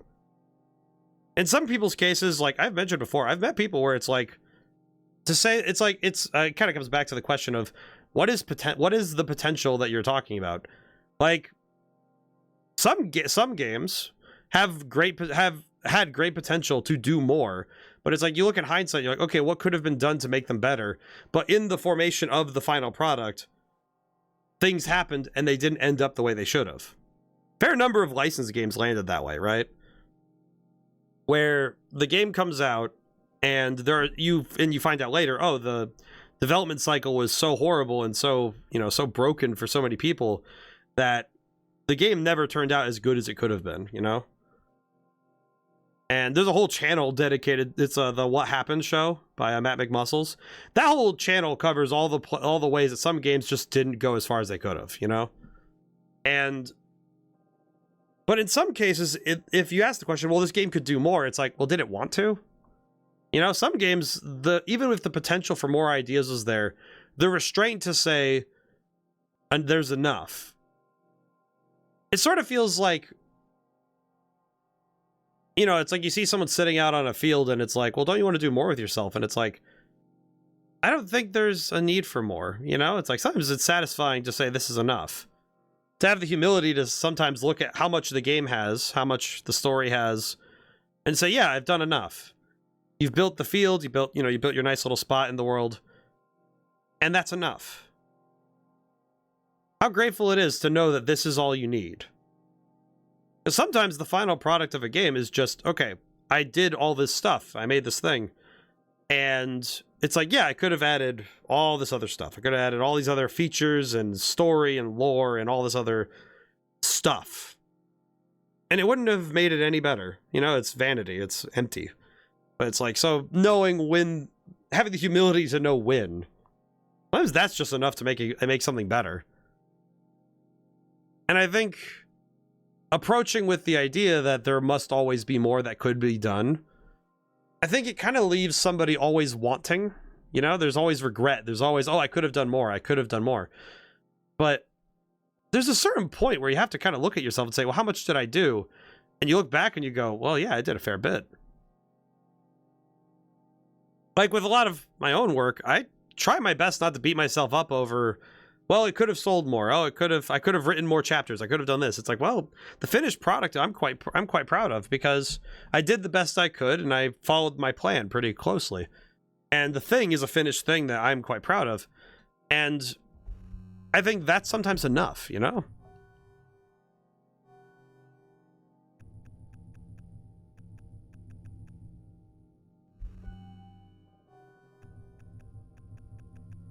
I think in particular, it can be that you can find yourself kind of like almost driving yourself a bit nuts, you know? You know, it's almost like you see the what ifs and you start thinking that's all there is, you know?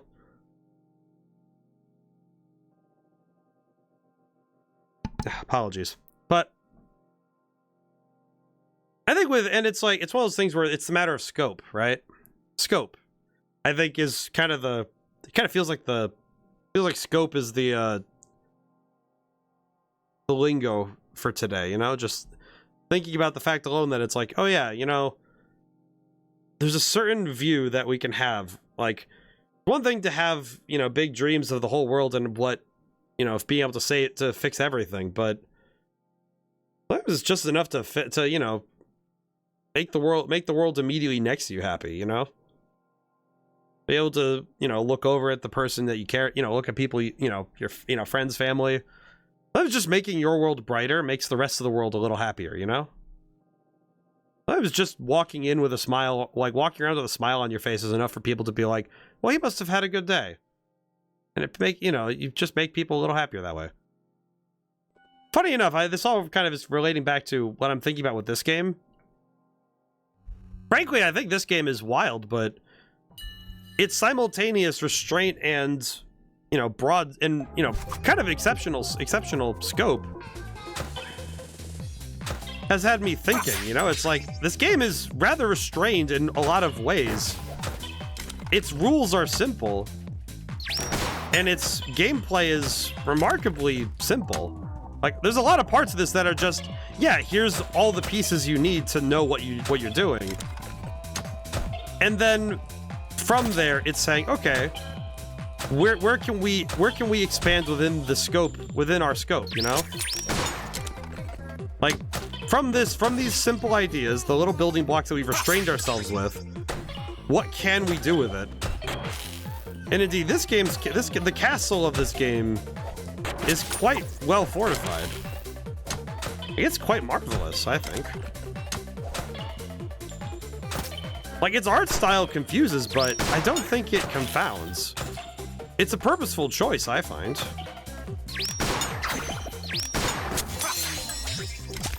And I think those exact choices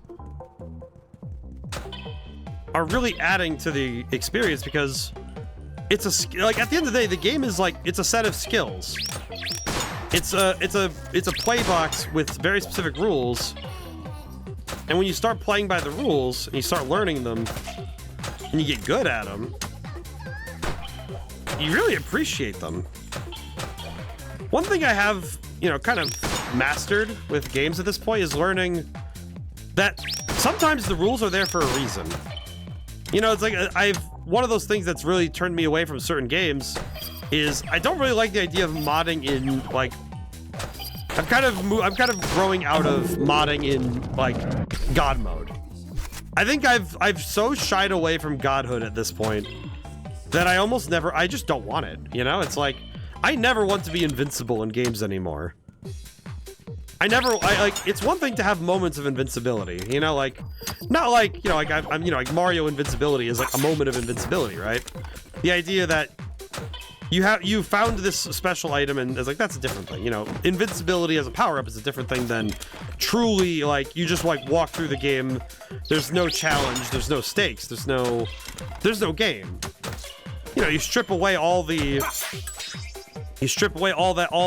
challenge of a game and there's no game. You know, you strip away all of the decision making, the actual work to do something. You strip away all that, what's left? And it's like, oh yeah, it's an empty sandbox. And you have a rake, you know? It's like, that's about it, you know? Like, what else is there, really? What else do you really have when you strip away all the foundational pieces of the playground? It's like, all you're left is a, you know, a box of sticks, you know? How festive. And I think that sort of stuff is kind of tragic, because sometimes it kills the game. Case in point, back to the Baldur's Gate 3, I mentioned it earlier, but I feel like Baldur's Gate 3 died for me the moment that mods came to Xbox. Because I was like, oh, I'll mess around with a few mods, sure. And some of them were quite nice, you know, things for quality of life. Case in point, like level 20, and the ability to actually level up past level 12. Not wholly necessary, but it's nice. But it's one of those things that is appreciated in the grand scheme of things. But, you know, like things like the God Ring and various, you know, cheatsy things really do kind of, they kind of sink the whole experience, you know? Huh? What is this thing? Oh, bell. Interesting. Wonder what I just found. How strange. I don't think I saw that last time, did I? Interesting.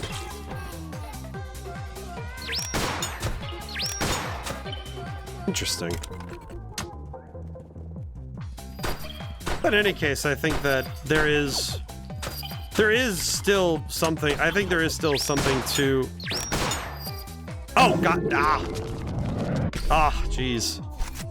I forgot about that. That's on me. I forgot that I was still above the thing that was gonna kill me. Oops.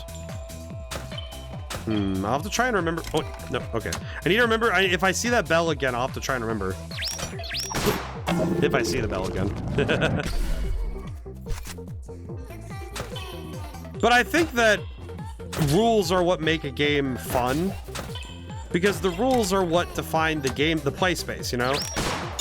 When I was in college, one of my first semesters, I learned a thing about the circle of play, which basically is the realm defined by the game.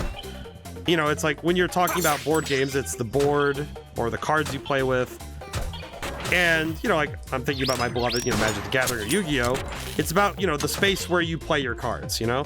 That's the place that is the circle of play.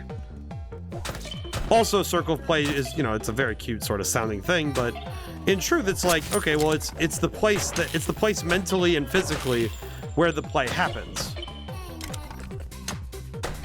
And without respect for that circle, without respect for where the rules begin and end, games don't happen. It's like, I feel like when people... I would even argue that something like stream sniping breaks this sort of... It sort of pulls from the Greek concept of hospitality, the ancient Greek, what's called xenia. The right of, like, somebody is... You have welcomed somebody into a space, and to treat them as anything less than an esteemed guest is to kind of, break the rules of hospitality. It is, kind of a grievous misstep as a person to not treat people with the proper respect inside that realm, that space. It's like someone's your house guest. It's like you don't treat them nicely. It's poor of you. And divine retribution is only a step away, yeah? And I feel like that's the sort of thing that I think about with the circle of play, is that the moment that the player or the game breaks it, either it has to be a very specific, sometimes it's a story beat. Fourth wall breaks, I think, fit into this category, I would say. But I would argue that when the player cheats, that's when they break, that's on their end, they break the rules. They've broken the rules of the game space. And, it's like, I think, funny enough, I would almost say that it is far more on the player's... It's far more on the player's conscience alone that it bothers the player. But I think more often than not, it just kind of leads the player to get bored, There we go. Excellent.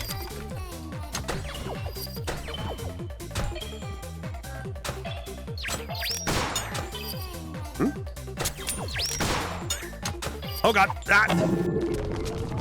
Okay, that's actually kind of a funky way to do it. I see. I like this level a fair bit, actually. I will say the levels being based on the month behind you is interesting. So I wonder if is it like a procedurally generated, or is it here's your set of levels and they're associated to your calendar? I don't know what the deal's with that. Or are there levels based on, the time around you?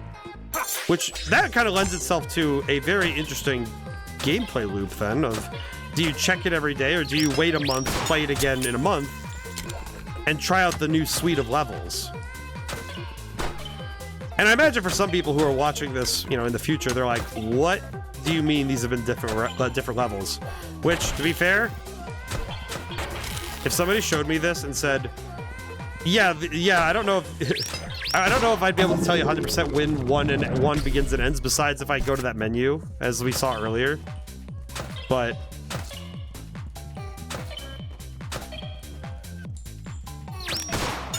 it is rather fascinating to see how this game functions, frankly.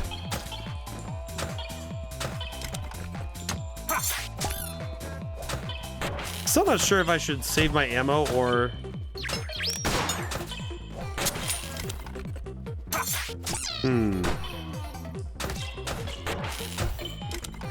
Ow. I try to sidestep it and just walk right back into it, of course. What amazing dodging skills. I'm the master of dodging.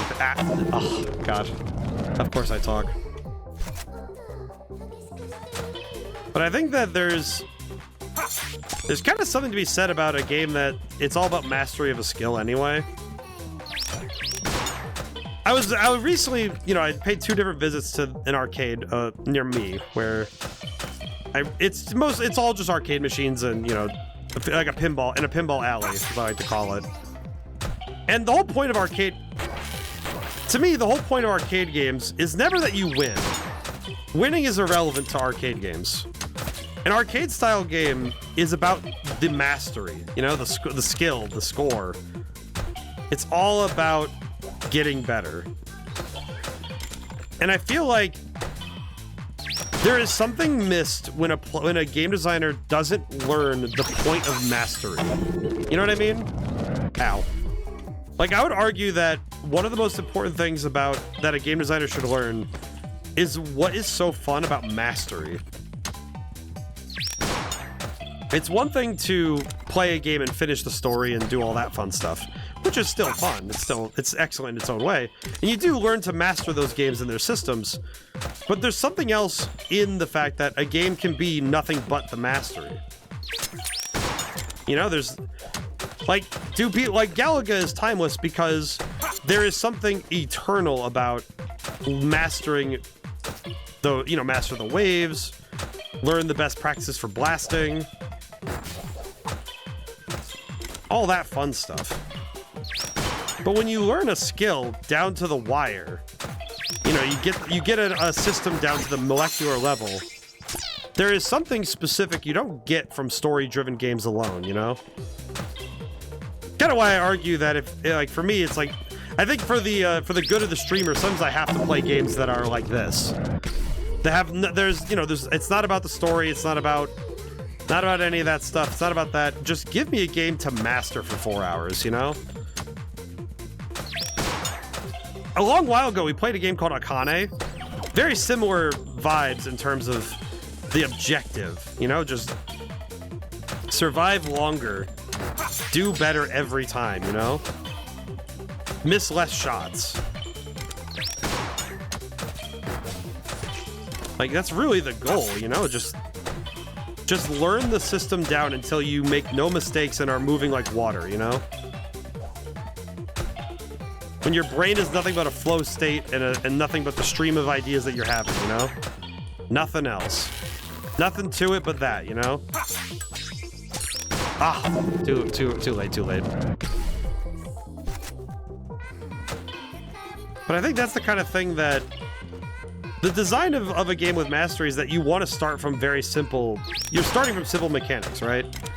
There shouldn't be a whole lot in the way of the player understanding the simple parts.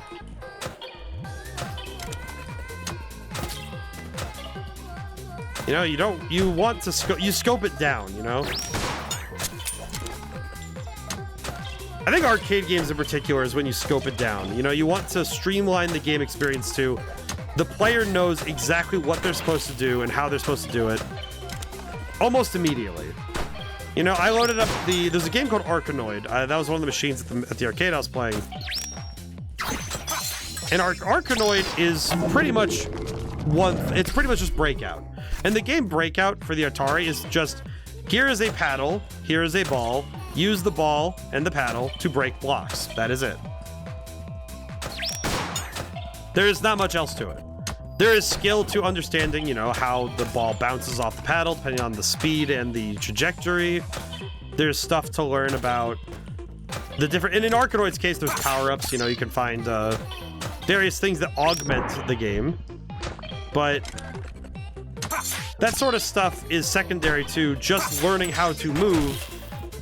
Also learning how to move with the control system, you know? Like, arcade machines tend to have very unique control schemes.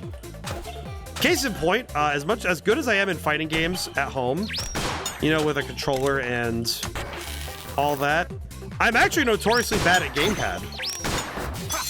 I don't think I've ever talked about it much. When I play Marvel vs. Capcom 2 at the arcade, I'm pretty bad at it. For some reason, also that machine, the button inputs are poorly explained, so I don't really know how to do the super moves properly. Also, I also tried doing combos and I can't do it. I don't know what it is. That game is quite hard for me to do combos in. I learned how to do combos in Marvel vs. Capcom 3. I learned, you know, how to do light, medium, heavy, special, you know, that shebang. I learned that pretty well, but for some reason, I just can't get it in Marvel vs. Capcom 2. One of these days, I'll get the HD version, and I will try my best to actually learn the game at some point. Whoops. Ow. Doi. Okay. Oh, that is funky. Funky fresh. I like that a lot, actually. Ow. My face. Ow, my face. Oh, God. Ooh. Whoa. Oh, God. Oh, the parry. Oh, my God. That was... Oh, 68%. Okay. Still kind of a ways out. That's crazy. That's kind of crazy, given that we've been in this level for a good long while now. Most impressive. What do you guys think so far? What do you, like, from the outside, with not being at the helm, for those with visuals, what do you guys think so far? Because I've been playing this for 2 hours, and I'm still quite fascinated by it, but I don't really know what it looks like when I don't have the controller in hand, you know? I don't have a visual in my mind for what this must feel like on a viewer standpoint. Because I think when you're in the experience, it's kind of like when you're in the driver's seat versus the passenger seat, it feels very different, you know?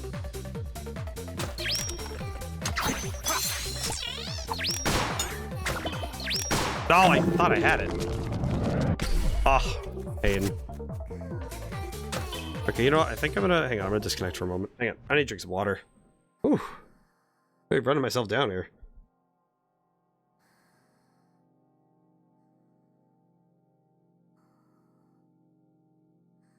Ah, jeez. It's quite fascinating. You know what? What's the game I'm thinking of right now? It's, hang on. You know what? Hang on. I'm gonna screen block for a moment. Hang on. I'm gonna go look for something really... What's the game called? Now I own it, but what's it called? I'm gonna load the game back up in a moment. I just want to look for something. Hang on. What was the game called? Be a similar genre. I think we own it. I think. I know I streamed it. That's why I'm thinking about it. But I'm trying to think of what game this is reminding me of a little bit. What is it called? I swear I own it, right? I was trying to think of what's it called.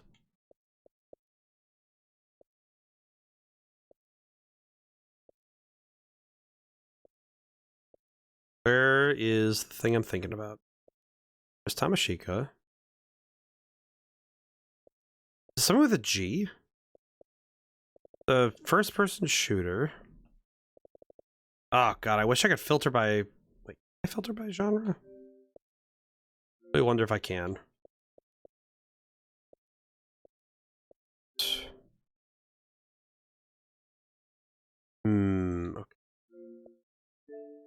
I can. Filter a little bit, shooter. Let's see if that works. I kind of forget that I can filter by genre. Good thing Xbox actually does it. That's kind of cool. I kind of forget that it does that.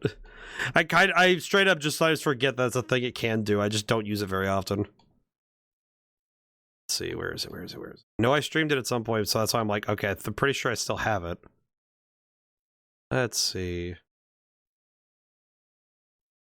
There's Hotline Miami. That's not it. I've never streamed that one either. That melody. I know it. I'll know it when I see it. I just don't know if I have it still.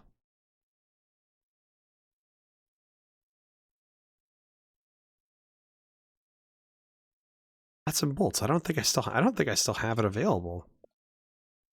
Not Trepang. Oh my god, it's gonna bother the heck out of me that I don't remember what it's called.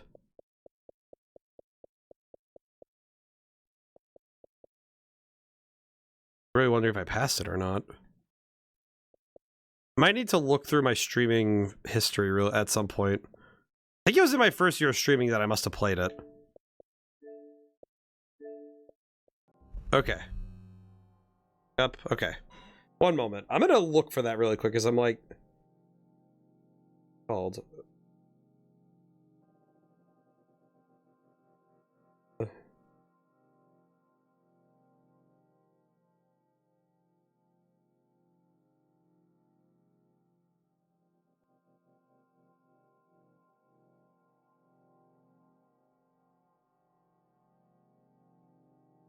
Trying to think of what it's called.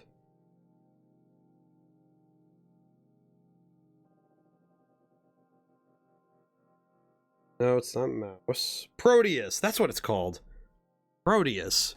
God, what the heck? Why couldn't I remember Proteus? I remember. I was thinking about it. I'm like, okay, what was the game called? Proteus. Yes. Oh my god, it's been so long since I even thought about the game. Wait, I don't own that one. Hey, wait, hang on. Wait, okay, hang on. I gotta block one more time. Hang on. What do you mean I don't own Proteus? What are you talking about, Willis? I don't own Proteus? Was I playing it through Game Pass all that time ago? It's still not on Game Pass? Or is it not? Because I played it on Xbox. Where is it? It's for Proteus. I don't own Proteus. What the heck? What the helicopter? Okay, good to know. Okay, I remember playing Proteus all that time ago. I just don't... Man, that's weird. I'm gonna make... Okay, you know what I am gonna do? I'm gonna double check something really quick. Actually, wait, I can do that on here. In YouTube. I'm gonna check something really fast, because I'm just making sure. I'm gonna make sure that it's the same game I'm thinking about way back when.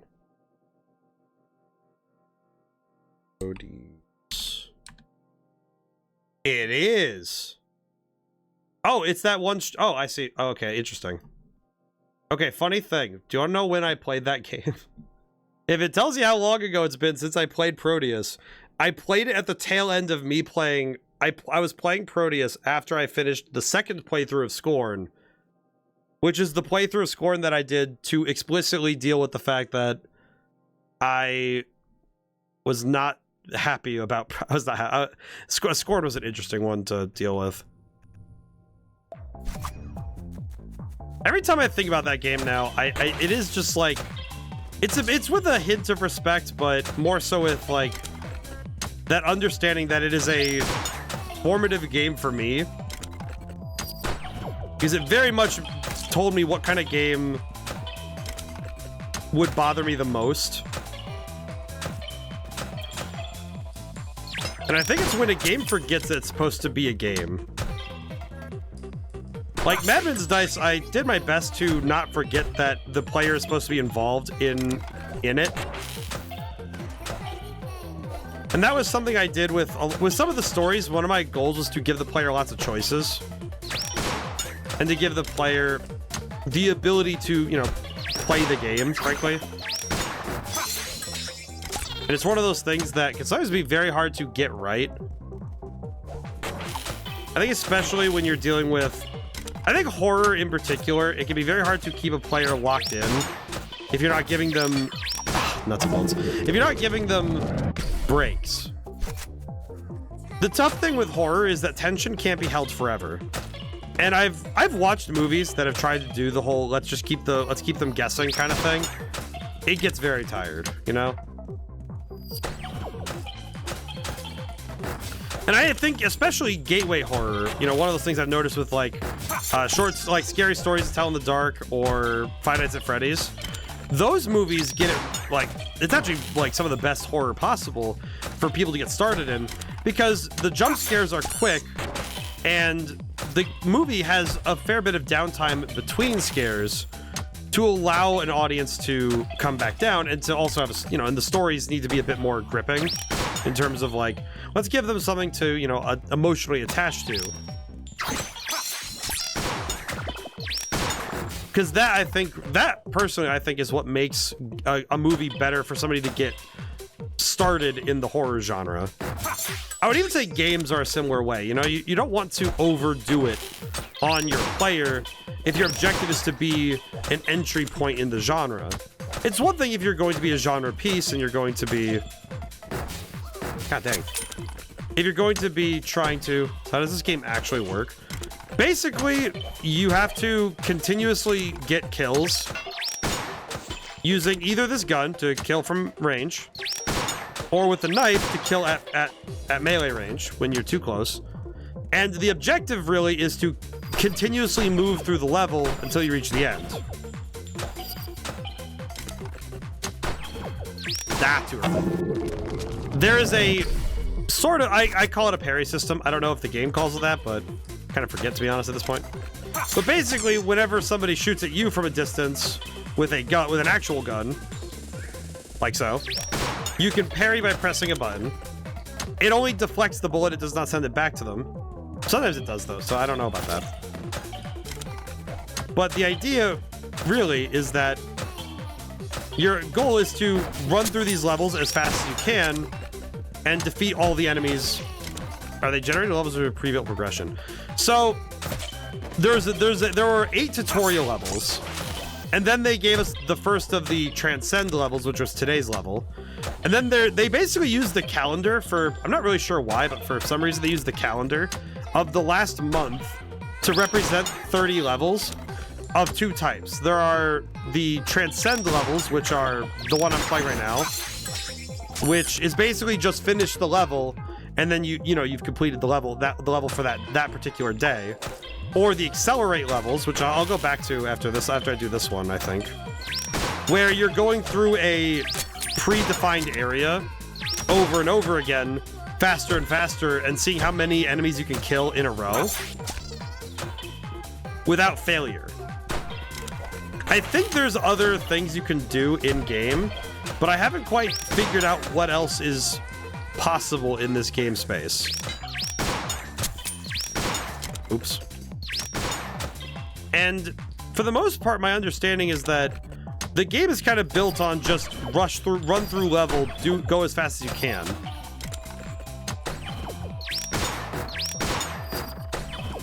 Like, that is the general objective of the levels, to go fast. Ow.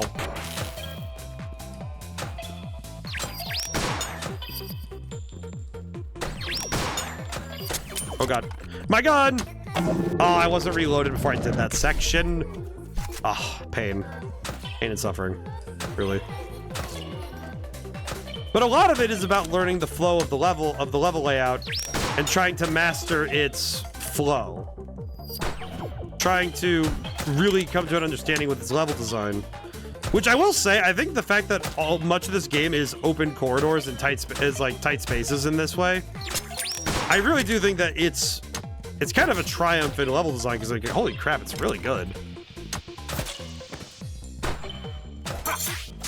Part of that also comes down to enemy placement too, because the enemies being placed in very specific places that are frankly easy to spot means that also, as you get to learning the flow of the level, you end up picking up a lot of the level's flow by simply following the enemies, but also just as you go through the space, you start to master the space. Any gaming bugbears from it? Like, as in, like, any bugs? Marvelously, no. I have not seen a single bug up to this point. Like, the game is extremely well put together. I think the game's more confused. Like, it's really the question mark I've had source of annoyance. No. Weirdly enough, no. I think like the art style, I think is fun. It's charming for sure, because it reminds me of those 2000s era animations. You know, like I'm thinking Flipbook on the 3DS, or even just like, you know, off-rip Flash animation. You know, somebody had Flash and was just messing around. You know, it reminds me of a lot of that era, but also the 1990s, the early PS1 era with the 3D graphics. But the thing that's really throwing me is the similarities of the 3D graphics to the LSD Dream emulator on the PS1. I mentioned it earlier because I was like, I was wondering if it was a piece of inspiration for this game. Because this game definitely is pulling from that same artistic style of when Japan got the internet, my understanding is that it was a very different field than American internet memes, you know? But also it's pulling from a very different musical tradition from what I can hear.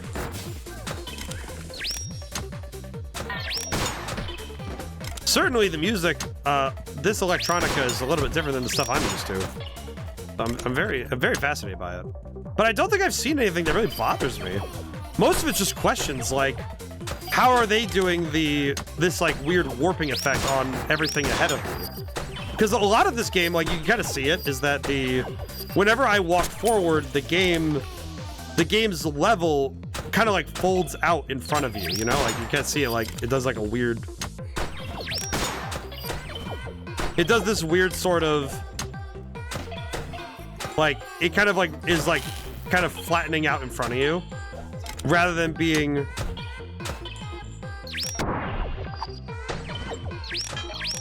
That was a little scary. Okay. Here we go. Oh, God. Oh, not there. Oh, how far was that one? That's going to be... Oh, okay, 75%. That's still pretty far to lose, but all right, that's good. Getting much faster.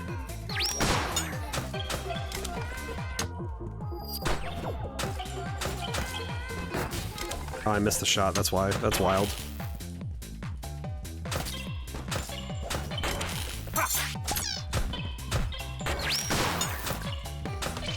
Just so fascinating. One thing that they also mentioned is that the walls showcase the state of your synchronization with the world. Interestingly, with these transcend levels, synchronization seems to be a lesser concern. Because the synchronization level tends to stay pretty high, even when you make a bunch of mistakes, which is a curiosity to me. Because the accelerate levels are they're pretty unforgiving when it comes to mess ups, so I find that fascinating. Ow.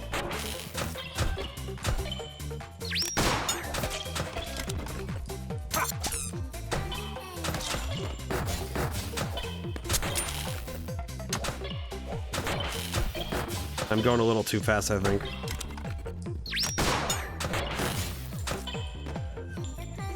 Yeah, I probably shouldn't be getting too crazy with my shots, but I think the synchronization level staying so consistent is definitely helping me out, so don't need to be too worried about it, but I should still keep it in mind before I go too crazy with it. Oop.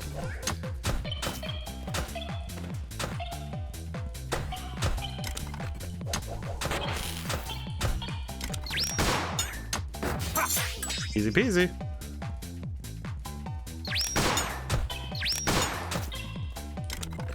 Not bad, not bad.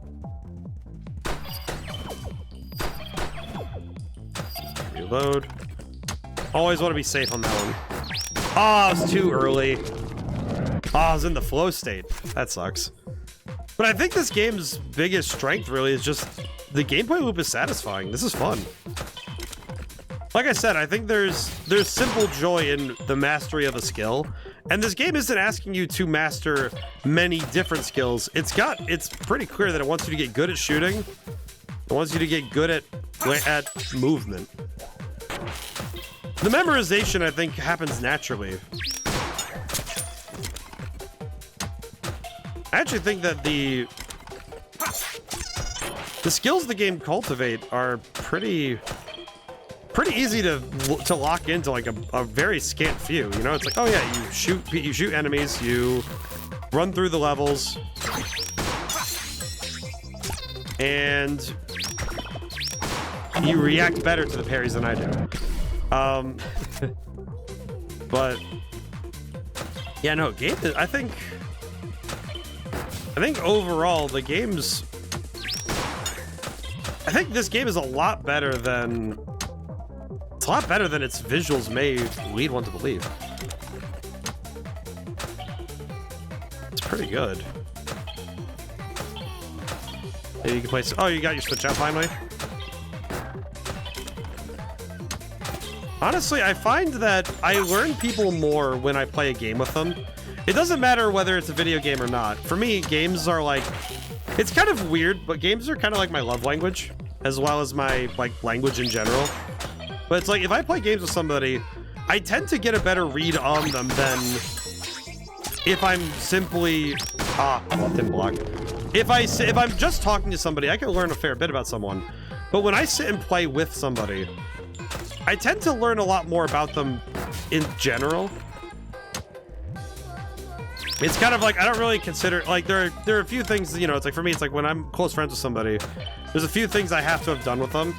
One of them is share a meal, but one of them also is I have to have played something with them, you know? Actually, funny thing, one of the things I did with my my brother-in-law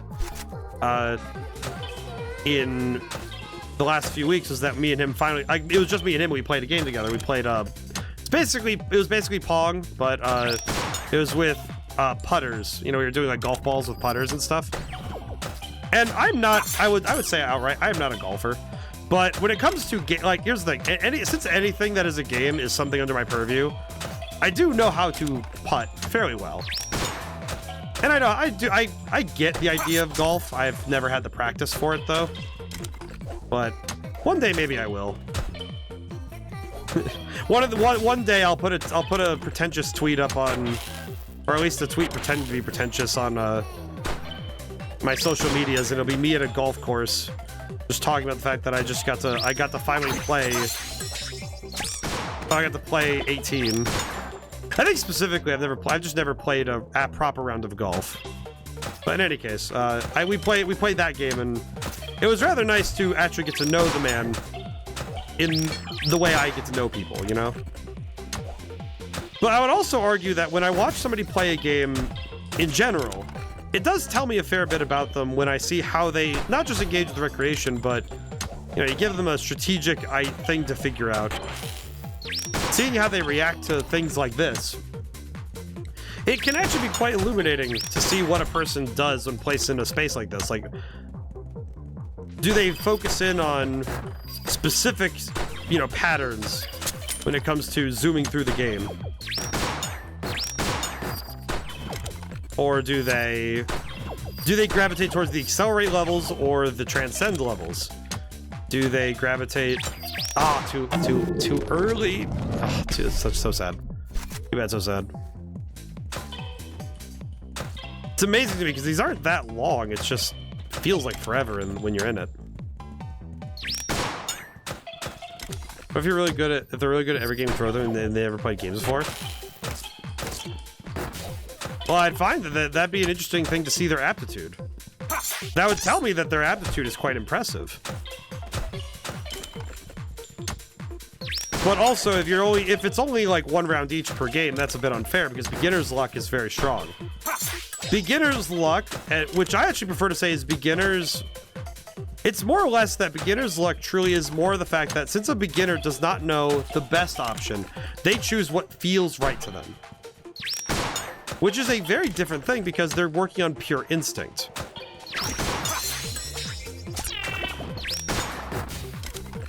Oh man, I wish this game could pause.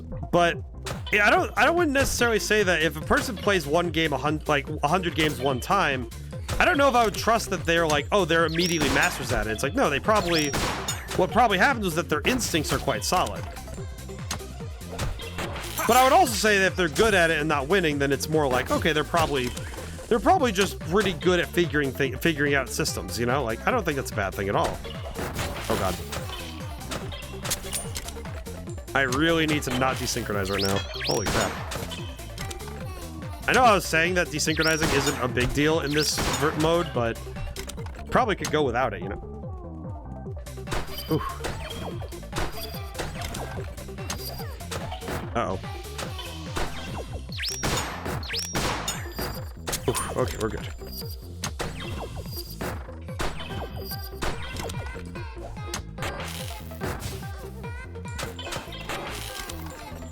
Oh, bleh. Okay, hang on. I gotta drink some water. Hang on. Oh god, my throat's going nuts.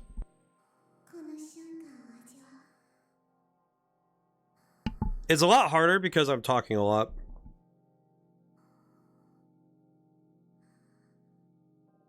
You know, I made the joke a while ago that part of the recovery of a sore throat and, you know, like the sinus thing is that I'm supposed to shut up. And it's very hard for me to do that because one of my favorite things to do in general is talking. Yin and yang. Yeah, it's just like one of those...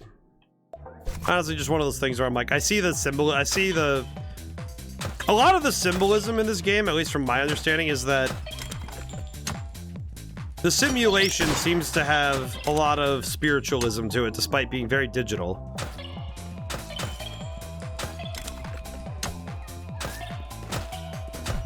At least my understanding with this game is that this is supposed to be... At least, you know, if I were to like overread this game, frankly, besides being a, you know, really great shooter game, the thing I'm kind of catching with this one is that it's kind of that pseudo-spiritual feeling of the zen, of the flow state, you know, just enjoying getting good at a thing and flowing through. Kind of represented bizarrely by the fact that we have a lot of connection to the digital worlds we live in now. I feel like this game really does represent, in a way, that sort of feeling, like that old nostalgia for old digital spaces. Because it does, like I said, it reminds me of like those old 90s, 2000s Japanese like websites, you know? Ow. Like I said, it reminds me of LSD Dream Emulator, and I think that's just like my big point. Like, the symbolism doesn't need to mean anything more than it's kind of weird and it's in the dream, so why not, you know? Sometimes things happen in your dreams because it means something. Other times, it just means that something happened in your dream. Ow. I screwed that up really badly, holy crap. But it's kind of like, you know, I think it's the writer's instinct to say that it has to mean something, right? It's every English teacher's favorite thing to hear is, oh, the curtains are blue because of blah. And it's like, it may set the tone that I put the color there. But does it have to mean anything more than the color theory works in favor of the experience I want? Or maybe the curtains are just blue. It really can be multiple things, can't it? But who am I to tell you the answer, you know? Because I think this game could have a lot of layered meanings. There's a whole lot of other things it could mean. And you know what? You're probably correct. Do I think that's the case? I have no idea. I think this game probably has a lot of things baked into the meaning of it. Do I fully understand it? No. No, I do not. Oh god. But I don't think that the game would... I don't think you'd be getting less from this game if you're not analyzing it with a fine-tooth comb, you know? It's like, go ahead and just play the game and enjoy it for the crazy visuals, you know? Like, enjoy it for what it is, because it's fantastic, but... You can also enjoy it by ripping it apart and analyzing it, you know? Oh god. Okay, I see the problem is that I did it again where I accidentally shot the balloon again. I'm going too fast there. I need to shoot the two guys first. Ow. Interesting. I didn't even know that my bullets left holes in the wall when you did that, so that's kind of funny. I haven't really stopped to stare at it, but they actually do leave decals on the wall when you hit the walls on accident. A very solid detail, because it's not... I will say, as easy as it is and how much we take it for granted that we leave decals on walls when we shoot walls in games, it isn't exactly the, like, most simple thing to do. It's, you know, you have to calculate where it hit on the target. You have to be able to place the decal correctly on the wall. It's pretty, it is a pretty involved thing to do in the game space. And to do so in real time is still, it is still, to me, a difficult thing. Ow. And I think that Gabe's got the details down, and it's got it down pat, so... I appreciate it. I think I'm appreciating the game's like the little details more as we go forward, because I have time to actually appreciate them. A lot of this game comes down to rhythm and flow, though.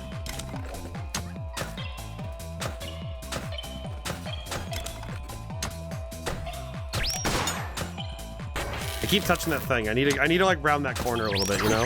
Ah! Ah, nuts and bolts, nuts and bolts, nuts and bolts. Ah, jeez.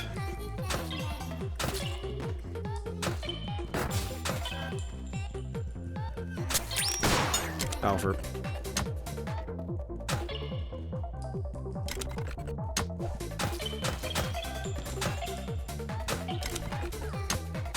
Probably could wait to reload until that corner, but not wholly necessary, just kind of a nice thing to do.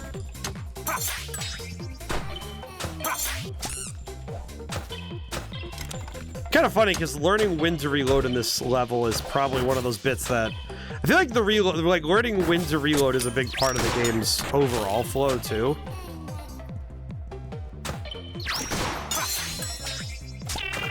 Ah, too early again. Dang it, dude. That's a rough one.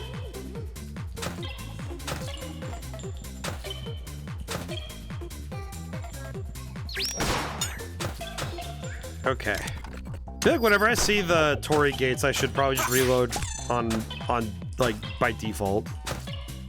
It definitely helps to do so, frankly.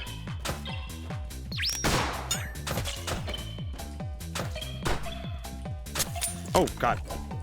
Reloaded very poorly there, holy crap.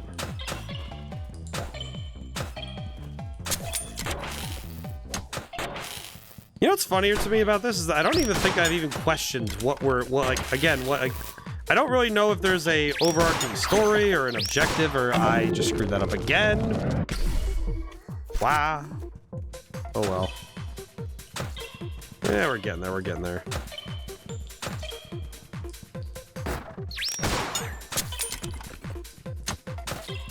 Reload anyway. I think funny enough, the simplistic hands in the UI really do have to just kind of add to the game, because I feel like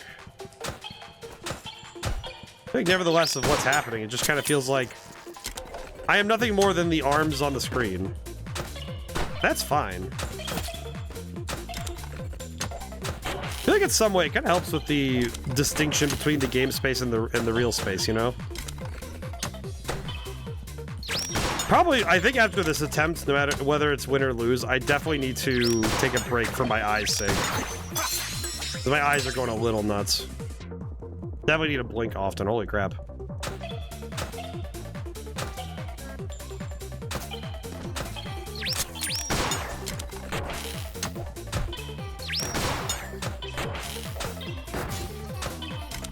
Okay. Can't interact with that.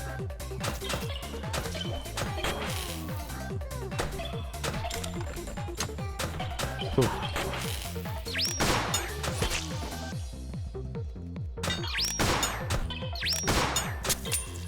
Okay, we're moving now. We're moving now. Oh no, not again. Ah, I did it again too. I accidentally shot the balloon again. That's the halfway point too, so I just really got to stop doing that.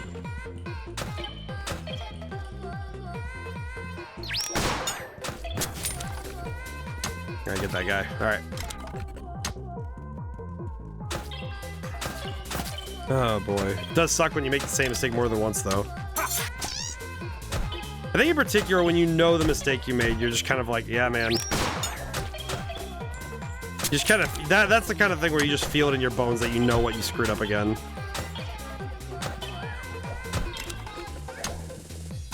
And that can be kind of its own sort of hell, you know? I think it's when you make the same mistake more than a couple times that it really does just start to hit you a little differently, you know? I think it particularly sits because you know what you did, you know? And the run back can be brutal when you're just sitting there thinking about it, you know?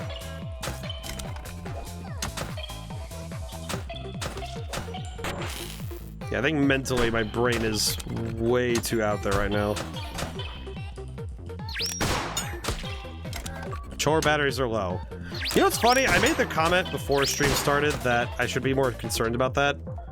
And I said to myself outright, well, they look fine. I think I'll be all right. And of course, guess who didn't put the extra batteries next to the controller? Ah, that's on me.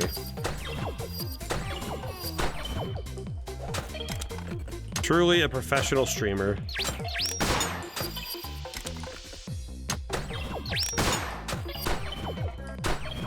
I mean, to be fair, I guess part-time means that I'm not exactly professional, but, you know.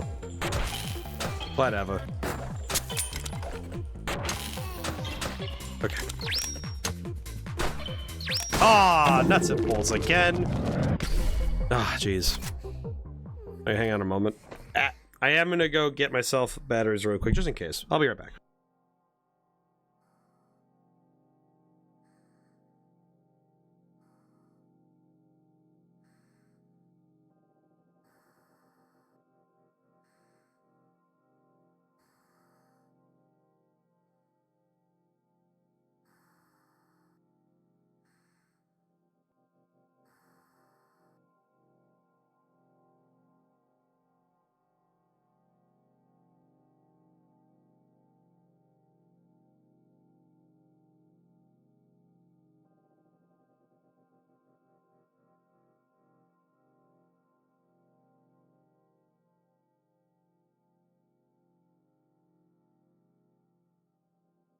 Okay, I'm back. While I was up, I almost forgot the batteries because I got distracted by the fact that I was thirsty.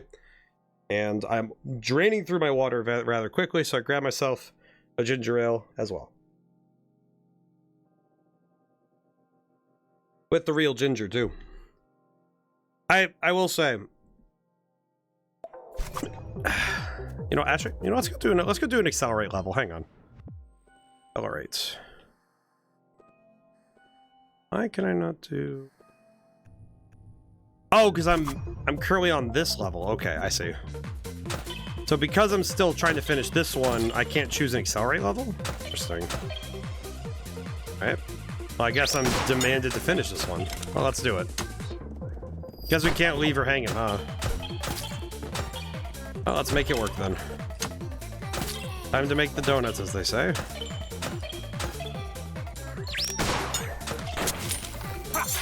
Oh. Here we go. You know, I hope that the devs are proud of this one, though, because I think they did a really bang-up job on this one.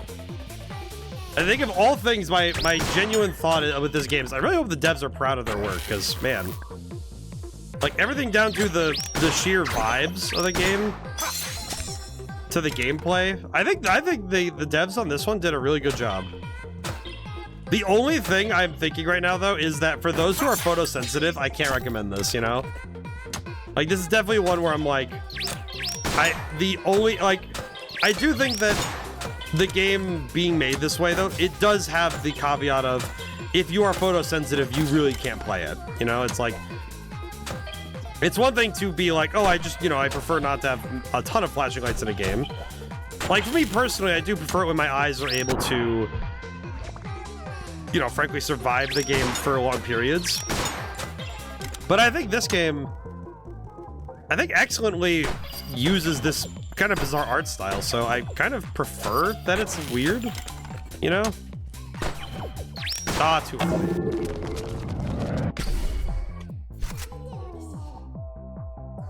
Ah, apologies. Ah, jeez. They're about 2 hours. Have you guys been playing anything new lately? For my part, I re-downloaded Zenless Zone Zero because some friends told me that they're going to do their 2-year anniversary soon. So they're going to give out free units and such. So I figured I'd try it again. I am remarkably early in the game in terms of the story. I think I'm still in chapter... I just finished chapter 3, I think. Interestingly, I think Zenless is kind of what I was like Baldur's Gate 3. It's one of those games that, according to everything the game is, I should be really into it. You know, it's got a pretty solid, it's, from what I've heard, it's, you know, it's got a really good story. It's got, at least from what I've heard, you know, it's got really solid game, you know, I've heard, you know, things I've heard and, you know, I've seen at least. But when I play it, I just find myself a little bit like underwhelmed, you know? With Zenless, the thing I did find was that I think the story mode, unlike other gachas, doesn't really rely on you having used the gacha system, which is a bit odd to me. Like, much of the story mode play, in fact, I think all of it at this point, uses trial characters, so you don't really need to have characters.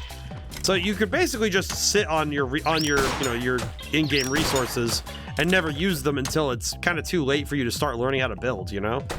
And I find that to be a very odd proposition for a gacha.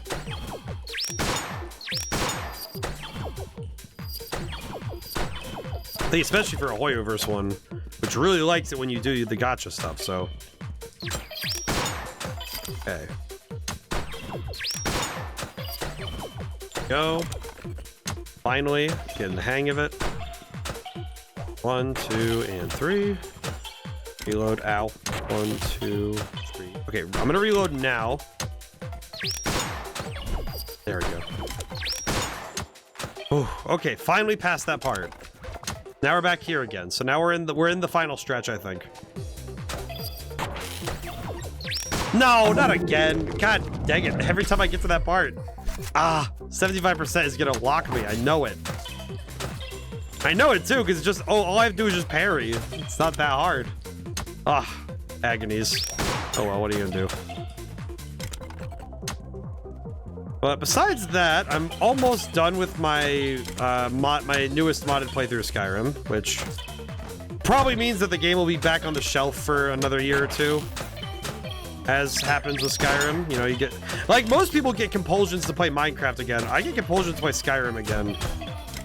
And a lot of it's just, can I play this particular game with X build, you know? Actually, one in particular that I did a long time ago, I haven't done it in a while, and it's kind of hard to do, is actually trying to do pure archery. Like, it's one thing to do stealth archer, it's another thing to only do archery. But I find that some replays are harder than others for me. I know at some point I want to replay triangle strategy on my own time, which I do need to get to sooner rather than later, because I would love to see that game again. I miss triangle strategy, man. If I do a playthrough this year though, if I do it off stream, it could give me an excuse to talk about it again on the tier list of the year. So maybe I should do that anyway. Get more people to play triangle strategy. It's the truest psyop on ODaM's channel, isn't it? Everybody should play triangle strategy, Fuga Melodies of Steel, and Shin Megami Tensei 5 Vengeance. And I guess also Pokemon Snap. Both the original and the new one. This new Pokemon Snap is just baller. Oop. I actually do really like new Pokemon Snap. It was very fun.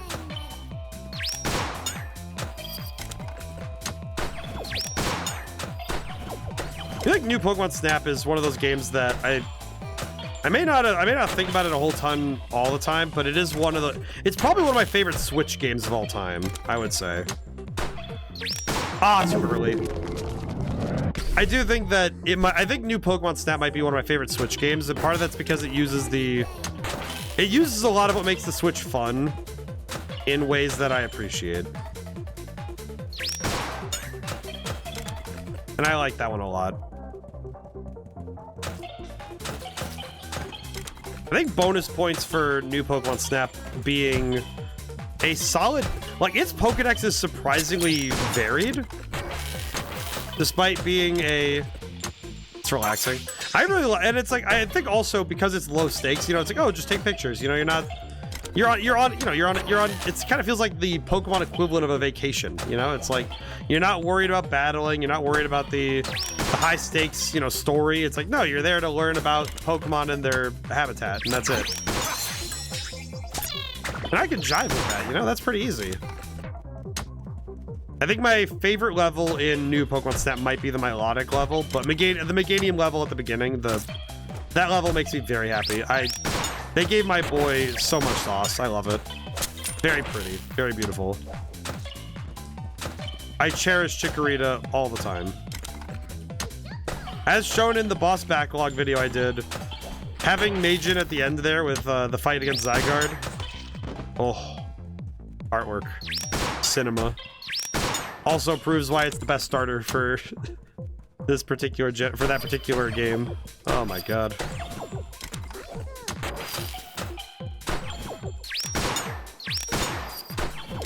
All right.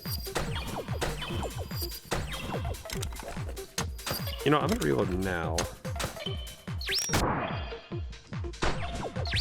Oh, what? I thought I parried. Oh man. Oh, so sad. We're gonna be at this level for a bit, huh? Oh well, nothing to worry about. You know, it really is hitting me that it's only taking me like 1:40 to get there.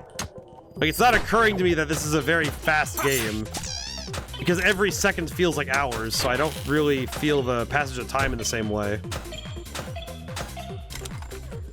Like, stream is going fast for me because I've done a lot of runs, but this is definitely a much faster game than... Oh,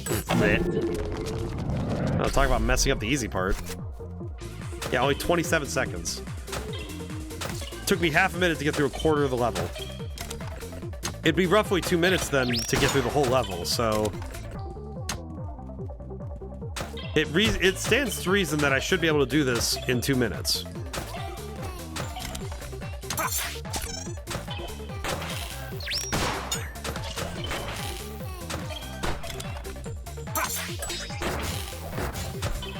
God. Messing up the easy parts, I find. Ow.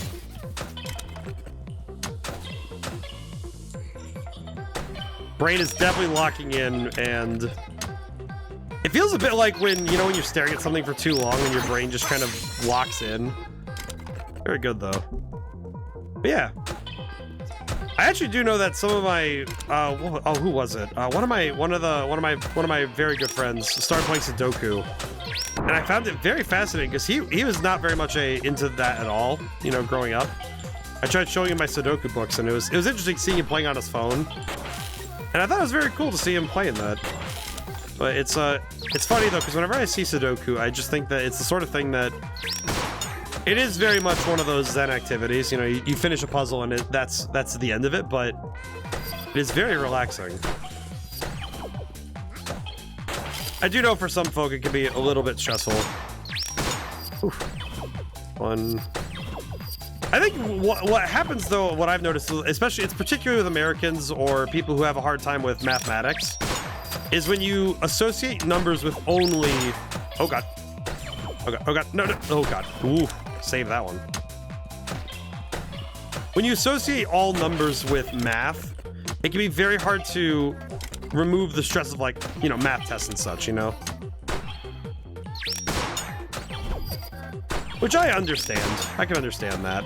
I don't really get it myself personally because I didn't have stress. I didn't stress over math in school. I stressed over... Oh god. I stressed over other stuff when it came to school, but...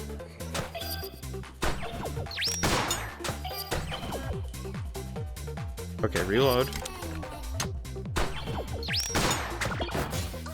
Oh my god, screwing up the easiest part, why don't I? How far was that? 84%. Oh, that last part, though, is a little trippy, though, because that implies that I have to either be reloaded or very on the draw with the blocks. And not... I can't jump the shark on that one. That's gonna be rough. Load. 1, 2... Oop.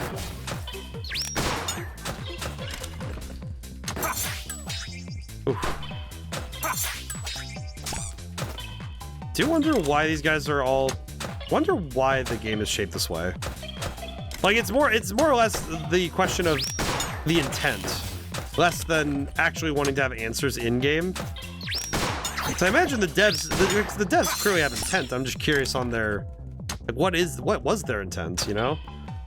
I would love to pick apart the brain on the dev on this one, especially on the tech side, because the graphics are so specifically tuned. I mean, look at all this stuff, man. It's trippy.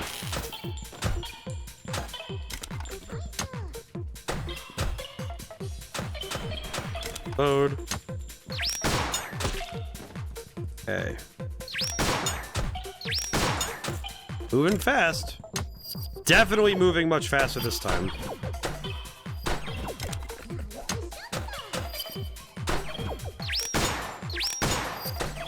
Much faster this time. Uh-oh. Wait a minute, I saw that. Oh, I can't go back. Oh, I saw it though. I see the vision. I see the vision of some of what could be. Ow.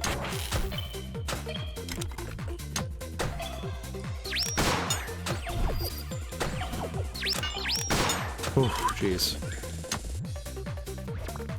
Really locking in, but holy crap, it's scaring me. Okay.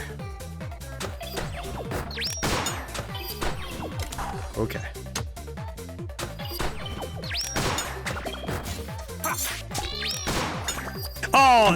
Oh, it drops you right in it when you're done? Oh my god, that is cruel. Oh, that's cruel, because it's like a half-second reaction thing. Oh, that's a cruelty. Oh, alright, that's on me. That's on me for not just staying on guard, but man, I really thought it was over after that. Oh, that's on me. Oh well. Oh well, we'll make it work, we'll make it work. It's not taking that long. Like I said, it's not exactly like it's a long game, but holy crap. You know what's funny? I'm now understanding what it meant by, like, because I saw that it was like, you know, how long, I looked up if this game is like, you know, how long to beat, and it said to finish a level was like about 2 hours, and I'm like, really? Like a run? It said to finish a run is about 2 hours. I'm like, that's interesting. So I might need more time then. I might need another game or something, you know, if it doesn't have enough time. It did not occur to me that it meant, oh, to like figure out a level is gonna take you 2 hours. Not to mention the tutorial stuff, which took up the first hour. I'm screwing up my own flow. I could just run right through here. That's crazy.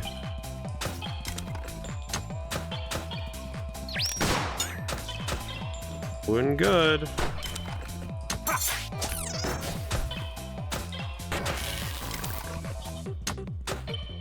Oh god. Yeah, eyes are getting a little tired. Oh jeez. Yeah, I think after this attempt, no matter what, I need to slow down again. Eyes are getting a little funky.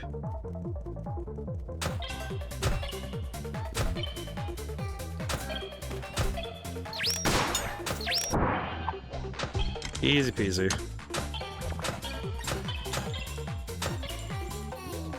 Not sure there's any true, like, gain to be had from parrying with the gun rather than the knife, but besides it being faster, it's one of those things where it's like you get it just right, you can parry with the gun, but not wholly required, you know?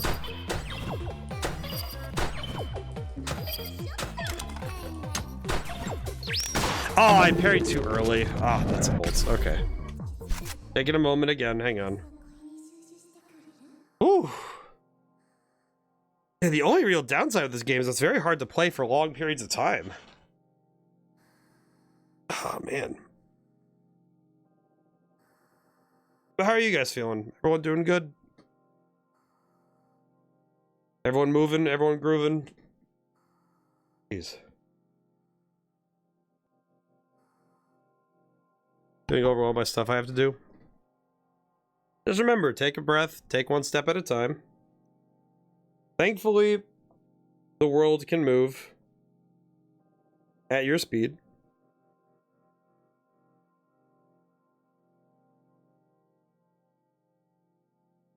The tough thing is when you have so many things to do, it can feel like you have to multitask, but this is not the case.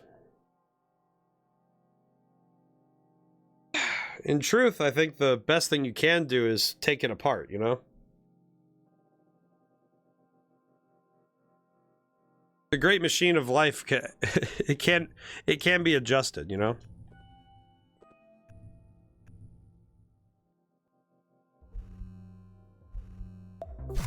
Thankfully, we can take apart, we can step off for a little bit and take a moment. It is well within our means to stop and breathe, you know? So make sure you do, you know?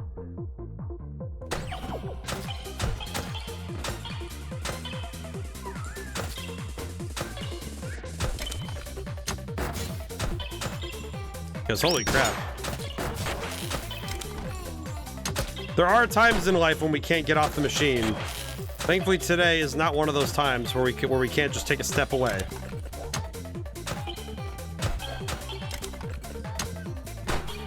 At least one thing I find regularly when I feel overwhelmed is I think it's just having the chance to take a moment and breathe, you know, just taking the moment to stop, look at what is troubling me, and go from there. That works out.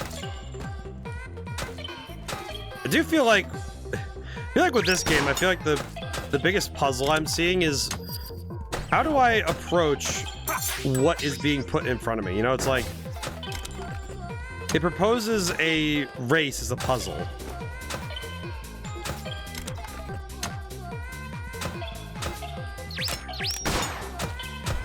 They under more pressure than most to achieve the impossible.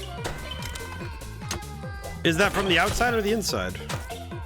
Sometimes I find that the most powerful pressure comes from within. It's pretty easy to put that sort of stuff on yourself too. One thing for the world to put it on you, but it's another thing when the world isn't even involved in the pressure. Just how we feel about it, you know?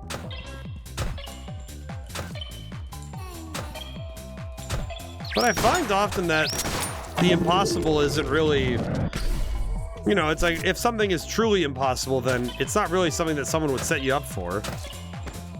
Unless the objective was to make you fail, but I don't think that's often the case when it comes to work. Truly, I find that it's like, it might just be a matter of figuring out where to start to find the possible sections, you know? Break it down enough and any problem can be solved. Might take a moment, but you'll get there. Kind of have to take it one step at a time, one room at a time. Same as this game, really. Just, you know, even if it seems improbable that you'll succeed, it's like, yeah, but then it's up to you to make your own odds. Simple as, you know? Sometimes the most important thing you can do is if somebody says the odds are against you, it's like, well, that's good. I need something to lean on after I'm done walloping this challenge, you know? Might as well have a good kickstand, you know? Nothing makes a good kickstand more than someone else's expectations. My favorite hammock truly is the expectations of others.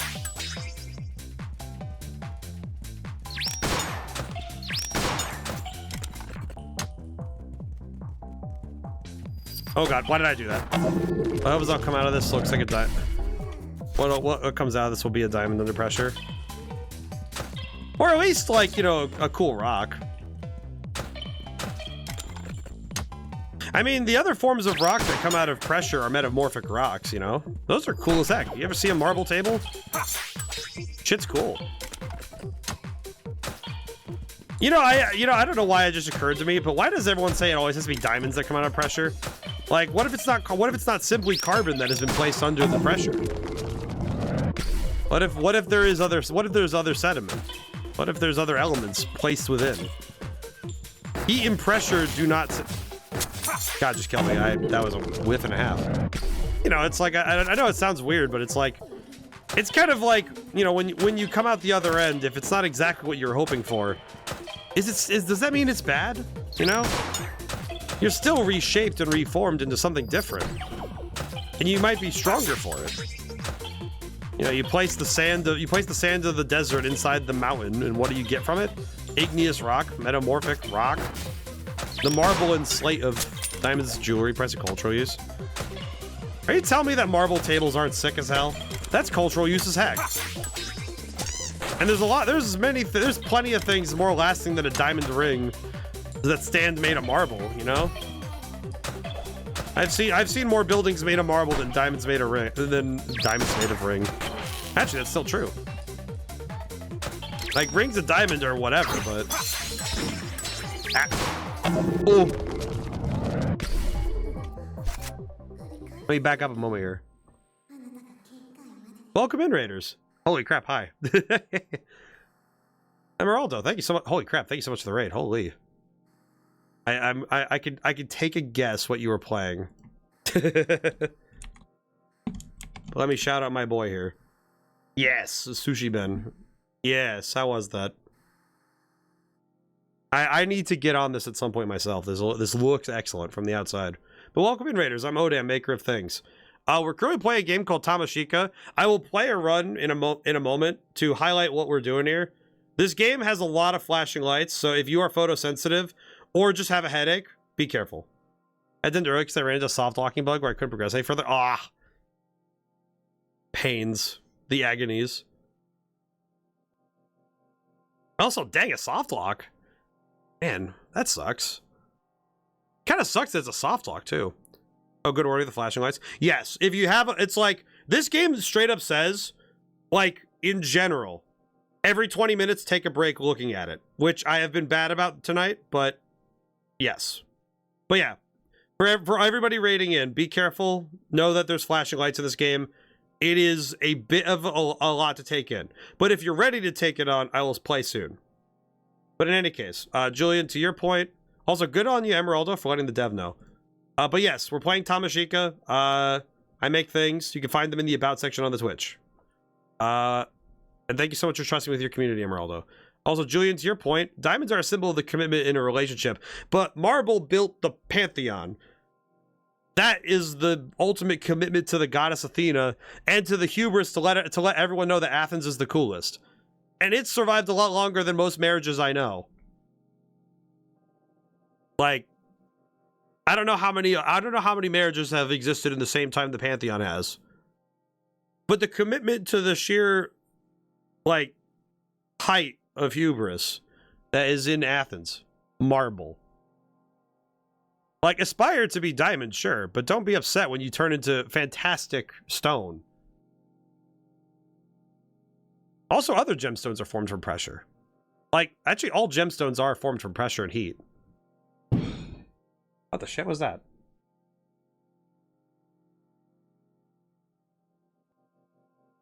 Okay, I'll be 1 moment. I'm gonna go check what that was.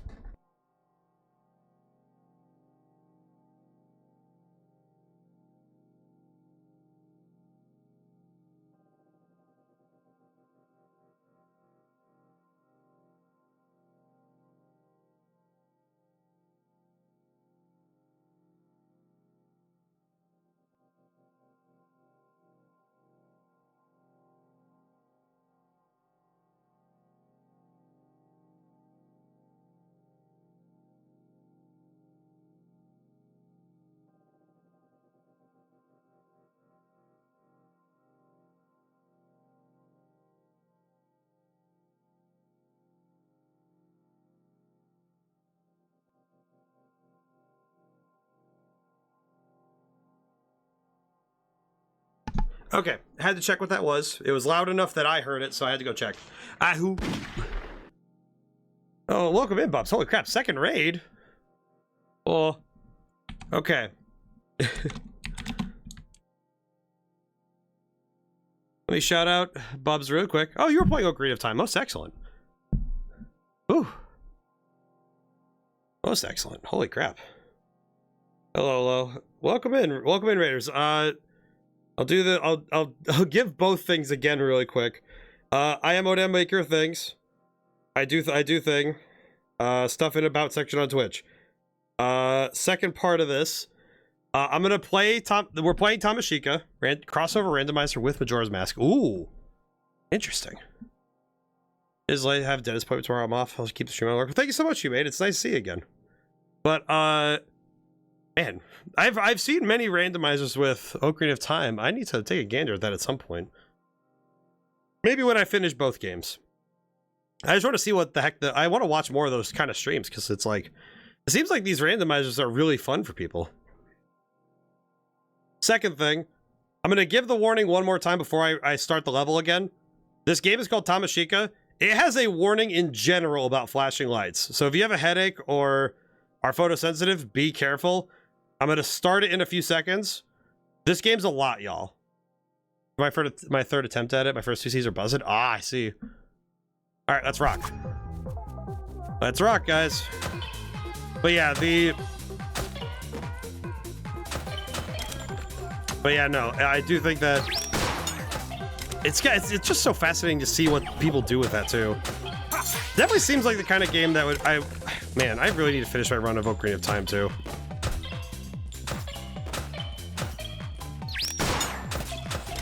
Definitely one of those ones I need to get back onto when I have the chance.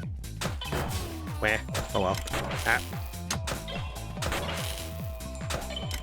I've been stuck on this level for a little bit, but we're getting there. We got to like 84% done.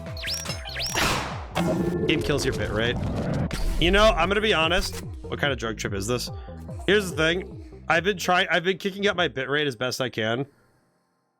I will confess, the bitrate has been jumping up and down. Oh, it jumped down. That's the problem. What the heck? Well, that's also part of the problem. My bitrate just dropped really hard. Hang on. It was doing fine like a little while ago. It dropped really hard. Hang on.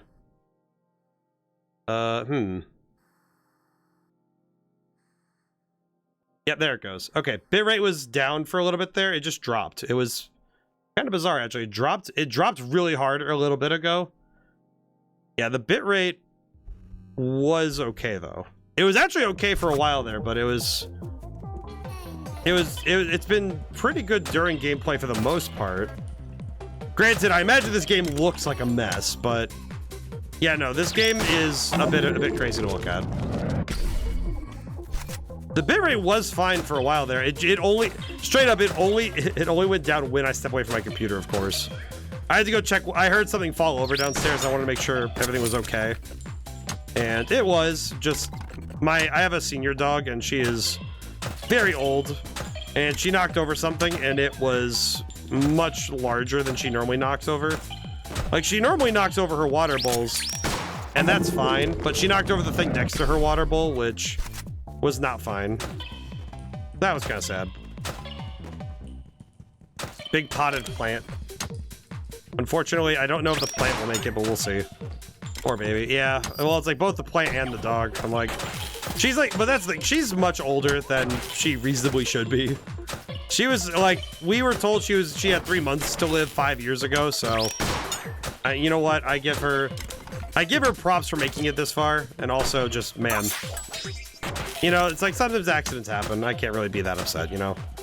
But it was good that nobody got hurt. You know, I heard the thing fall over and it was loud, but it was like good that I was able to like check in.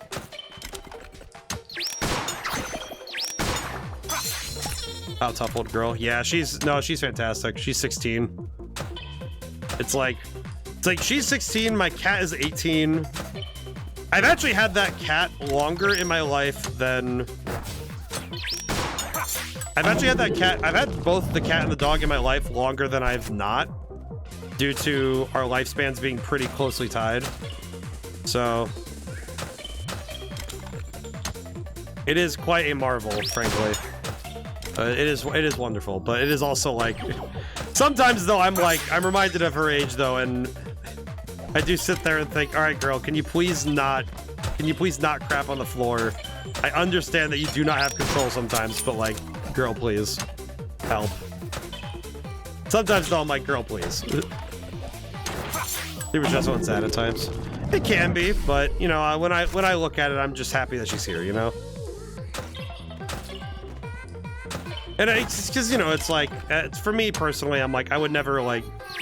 It may be inconvenient at times, but it's like, you know, it's like I would trade nothing.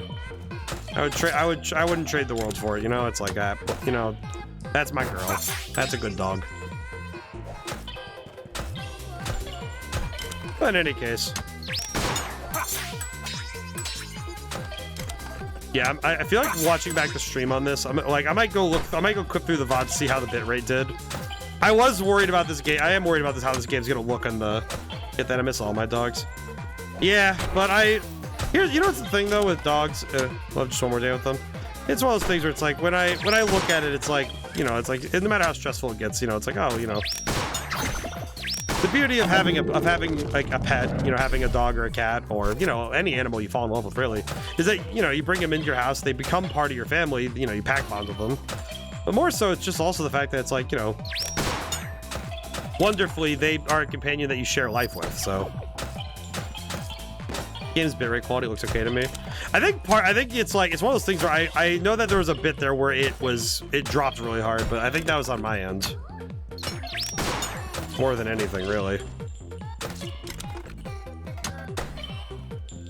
But I was worried. I do think this game is probably going to look like a nightmare at certain points. Holy crap. Absolutely. I got to get to bed per usual. Well, thanks for stopping in, Bubs. It's nice to see you again. It's nice to catch up again. Hope you're able to sleep well. Hope you're able to do well in the coming days. Enjoy this wild game. I feel like this might be one of my favorite games I've played this year. Like, unironically, might be a favorite of mine just because I really like this gameplay. This gameplay loop is very satisfying. Like, the gunplay feels cool. The parry system feels very satisfying. And the puzzle of learning each level we've played so far has been very satisfying to get down.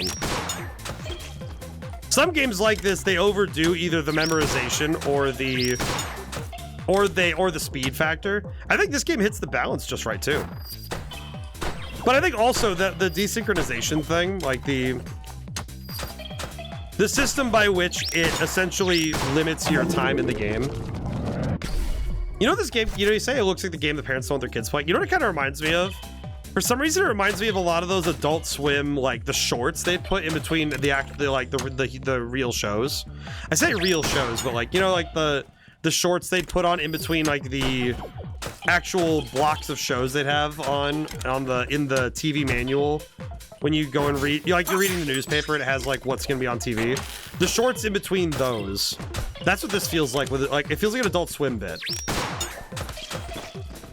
Oh my god, that's what it feels like. It just occurred to me. It feels like the interim. It actually, not just Adult Swim, but like, it feels like those little shorts that were springing up in the 2000s that were like anime adjacent, you know, that were like, they weren't quite anime, but they were so close to anime adjacent because that was about the time when Adult Swim was introducing a lot of kids to like Naruto, Bleach, and Dragon Ball, depending on your region. Funny enough, in my region, they never played Dragon Ball Z on Adult Swim. They only had Naruto and occasionally Inuyasha.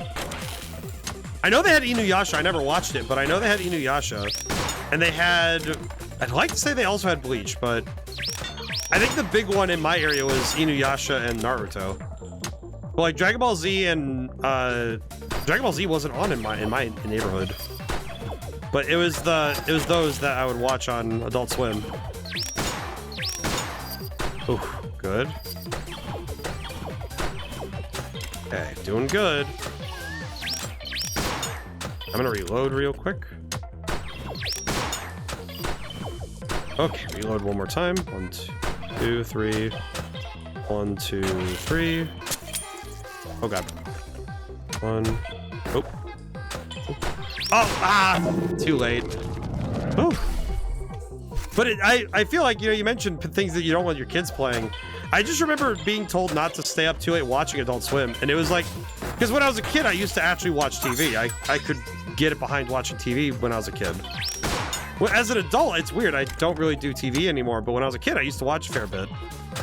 But specifically, I know that at my, you know, it's kind of one of those, it's years later, I think I can admit this sort of thing. I used to watch Adult Swim a lot, way past my bedtime, in my dad's house. Which, frankly, was a flagrant breakage of the rules, but I used to do so, and I remember watching, let's see, Robot Chicken, Squidbillies, which was really dumb as a show, frankly.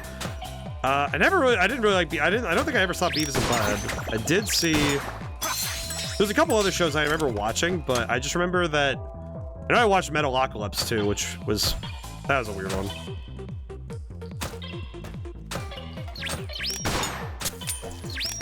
Oh god. But I do remember that a lot of Adult Swim was kind of built on the fact that it's like, hey, the kids should be out of here, get out of here. You always felt like it was such a transgression to be watching it as a kid, you know? It's like, it was very much like, you're not allowed, you're not supposed to be watching this. And they knew that. Like, hey man, don't watch this. They wouldn't stop you, but they said, hey kids, get out of here. I distinctly remember the advert when like Adult Swim would start up where it'd show like the pool with the like all the adults in it. You know, and it's like, oh, the kids are getting kicked out. It's like, yeah, it's time for Adult Swim. That's what it was, you know, that's the point. That's why it's called that. But it's funny as an adult now seeing like, yeah, that really reasonably shouldn't have happened, you know? Like, it was formative that it did. You know, there are certain ideas and concepts that are in my brain that only exist because I did do that. But it is definitely one of those things that reasonably shouldn't have happened.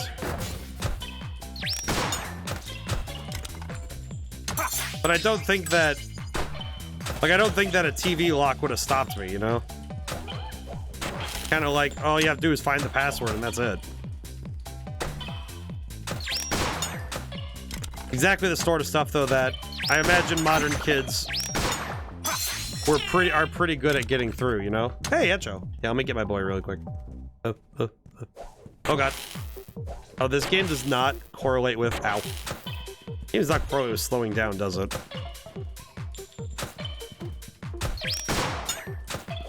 Hope you're doing well today, Echo. Also, I do hope that you're able to... Kind of feels weird to say that. I hope that your eyes are able to handle this game. I feel like this is one of those rare games where I actually do want to follow the epilepsy warning, because holy crap, dude. Like, it's one of those rare games that actually says, hey, in general, watch your eyes, you know? It's kind of amazing. It's often games do the flashing. It is my aesthetic. Honestly, that's kind of real. Ah, screwed it up. All right, hang on. All right, question. Can I try a different level? Am I allowed to try a different level? Set. Okay, I can. Cool. I check. Can I go to accelerate again? I can. Okay, cool. I could do a different level finally. Thank God.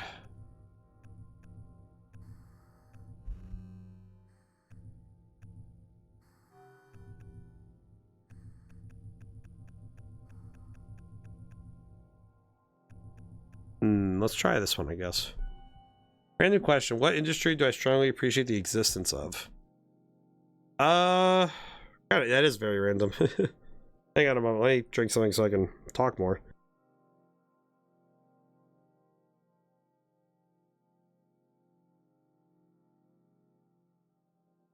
You know what? I'm trying to think of like, I'm trying to bring it down to like, what industry do I find I appreciate a lot? Gaming industry? Well, I mean, that's the obvious answer. I think like gaming industry is kind of like bedrock, easy answer. I'm trying to think of like iceberg. How far can I go into my own history of like, what's the weirdest answer I can give you? Because, you know, it's like gaming industry is like, yeah, you know, game, you know, without games, where am I really? But I'm trying to think of like what answer would be like the most out there, you know? Because I'm trying to think of like what thing is in my life the most that I appreciate more than anything, even if at times I take it for granted, you know? And you know what? I have an answer. I'm going like through my brain, like, okay, what answer do I find that I appreciate? Like, I'm thinking of like, what do I deeply appreciate more often? Like with the gaming industry, I think I do love the gaming industry, but there are times where the higher echelons of it, in terms of companies and the business of it, I really just despise. Because, you know, it's like the whole point of video games is supposed to make people happy. You're trying to make life better. You're trying to make fun things. So when I see people getting way too up in arms about it, or trying to, you know, make something just for making money, it kind of feels like very hard to appreciate that. I appreciate the ecosystem of gaming being so diverse now, but I think the industry as a whole is very hard for me to look at without, some asterisks, some caveats. I think that's like, unfortunately, that's part of it, right? Is I have to sit there and go, but, there's a bunch of buts. Health and fitness. I don't even know if health and fitness, is that an industry? I don't even know if no, see, the one I'm thinking of is like lumber. Like, I know that's weird, but like, I really appreciate like woodworking, dude. Like, I know that's a weird one, but like, I think about it and it's like all the stuff in my life, it's like, okay, there are, in my particular vicinity, there is the desk that I am at right now. There's the desk that my TV sits on. The desk, or there's the cabinet over there. Farming as well. Well, it's like, see, you asked like one. You're asking one. I don't need to go through all of them. We'll stick with one. Farming is good. I do love farmers. There's a lot of local farmers who do stuff, But I'm thinking like, you asked for what industry do I strongly appreciate the existence of? And I'm like, I think specifically the fact that you can get a nice desk for a decent price. That makes me happy. Like, but also the fact that if you order decent wood from some place and you know how to work it, or you take time to learn, you can make a nice desk. But it's not just like desks that are there. It's like, okay, you can, like, there are so many things in our lives that are made from lumber that it's very easy to take for granted that a 2x4 has to come from somewhere. You know what I mean? And I think that's the sort of thing that it's very easy to take that sort of thing for granted,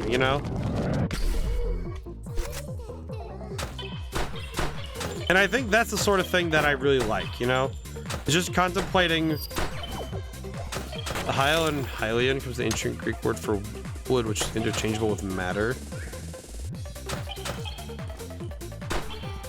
That's a fascinating.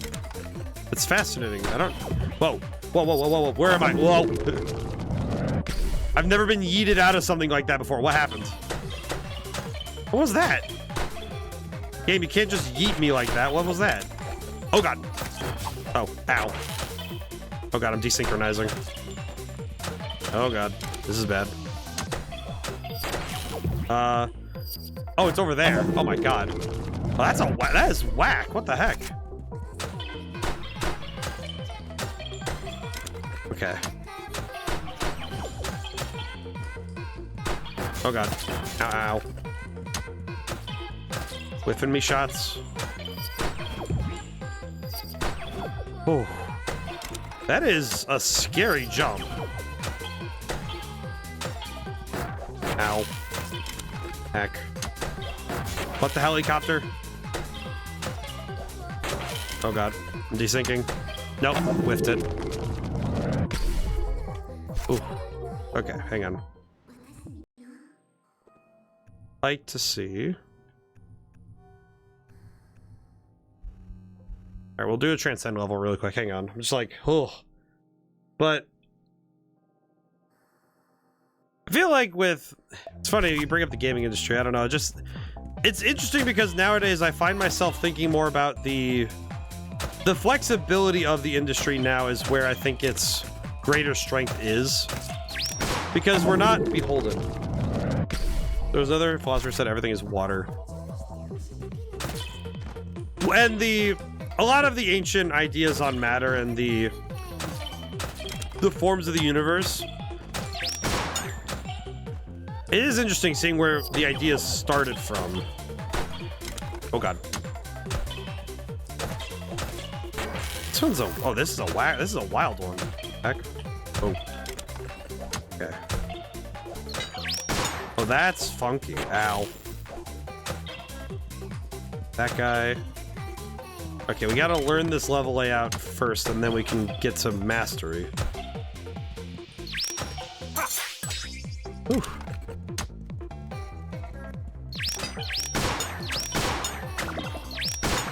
I feel like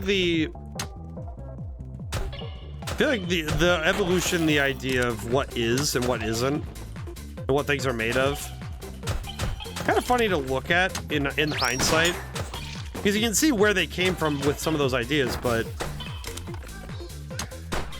it is funny when you stop and like ponder the motive, you know? You know, what motivates some of these ideas, you know?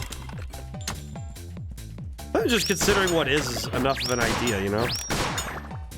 It's that guy. All right, we're good. Ooh, almost there.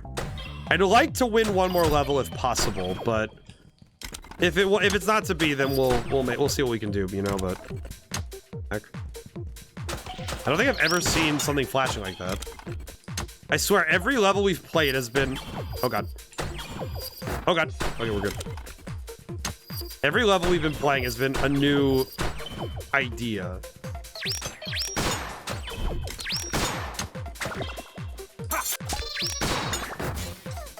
Oh, a lot of fast reflex nonsensory. Oh god, oh god, oh god. Oh god. No, god. Ah! Logistics is a cool industry. I think logistics is more a concept within industries. I don't know if I would say logistics itself is an industry. Maybe that's a definition thing. I don't know. Maybe it's just because I consider it a component, not necessarily. Because I don't really know that. I don't really know people who export logistics, you know? You know, it's like video games are an export in a sense, you know, the ideas from different cultures and such, but like the logistics of how logistics are a concept thing, isn't it? At least that'd be my understanding.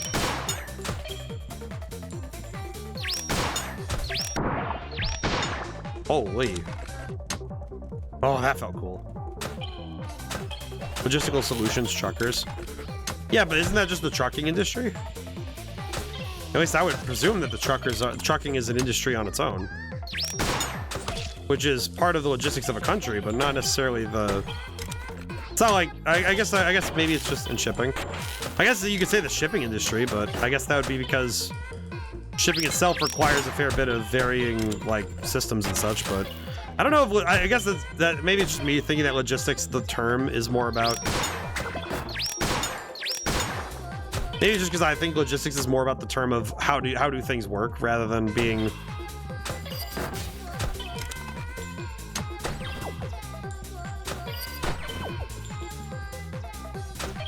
I'm wondering now if I change the music or not. Oh god. Okay. Okay. Reload. Load.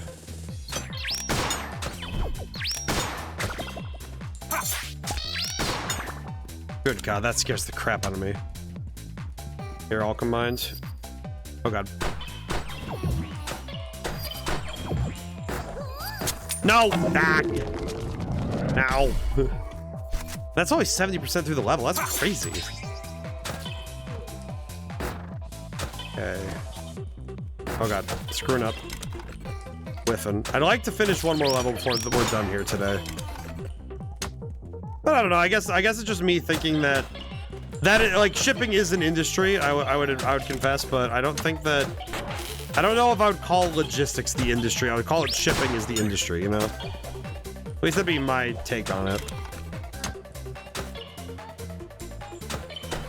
Like I would call it. But I guess it's also because I guess I think that's maybe just how it is, you know? Ah! The freaking dial-up noises get me again. But I will say, overall, this whole time playing this game, ow. Like, even if this game had some bits where I was kind of like, okay, this is, like, I'm trying to learn. I feel like this game overall, pretty happy with that. I made the time for this one. This is excellent.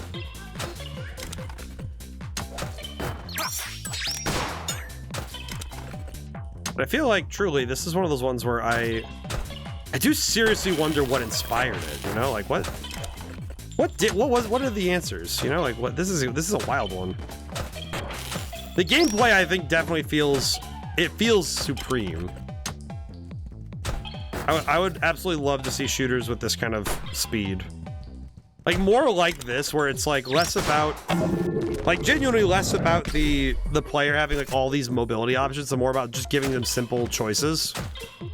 Like, the player themselves has very little they can do besides the run, gun, shoot, and, like, the 2 buttons you get, really. Ow.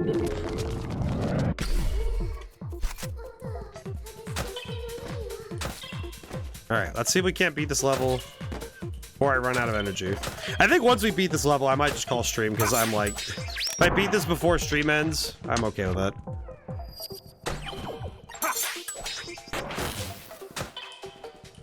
I kind of like the concept of it.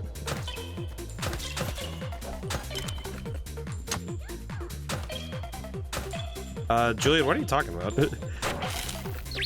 Ah. Interesting quotations. Ah. He stopped blasting in the middle of hallways. I get that first person shoot. I feel like that is it's made in India. Intriguing. Kind of a bizarre way to write it. Kind of worry that they. What game? What? I don't know. But that's not the game we're playing. We're playing TAMASHIKA. Don't know what game you're talking about though.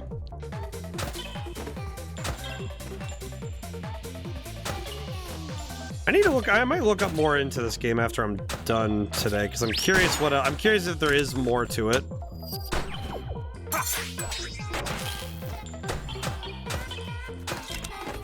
There's probably. I can only wager there's more going on behind the scenes, right? 1, 2.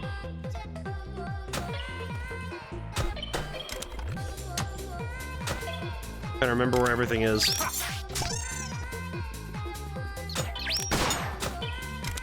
Whew. Yeah, I don't know why Google butchered the source material so badly.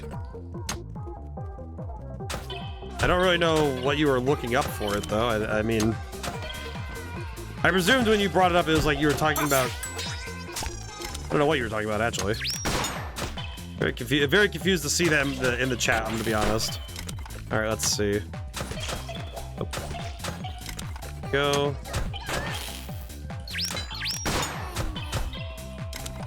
Okay. Getting there.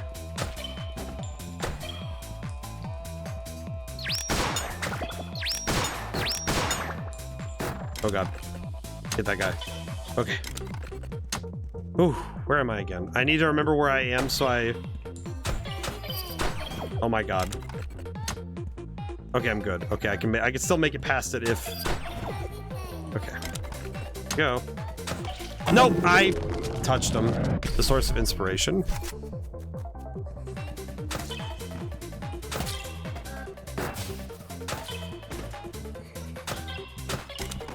I don't really know.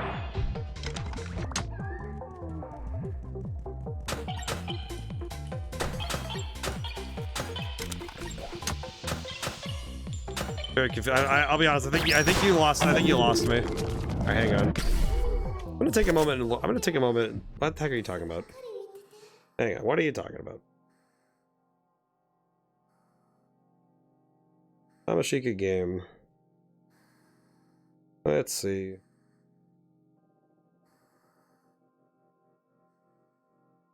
Let's see.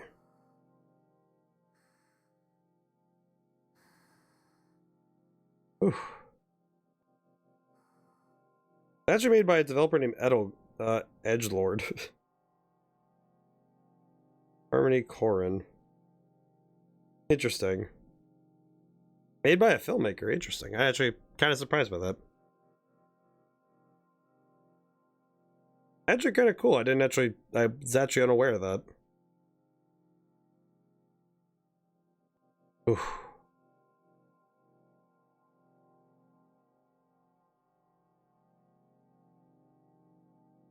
Yeah, okay. All right. Need some water. Hang on.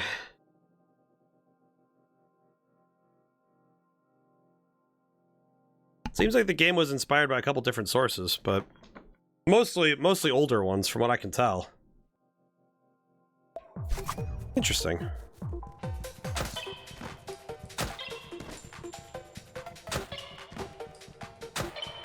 It seems like this game was also received pretty well when it came out too. That's kind of neat.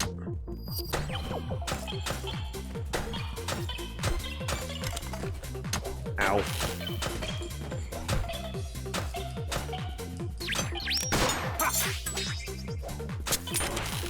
There we go.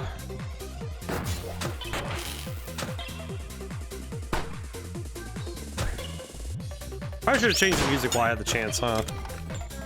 Oh well.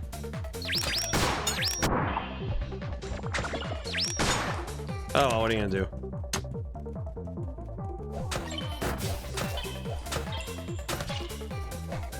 Whew. Man, this game does tire me out though a little bit. Like 4 hours of this, I'm a little fatigued. But we're making it work. We're making it work. All right.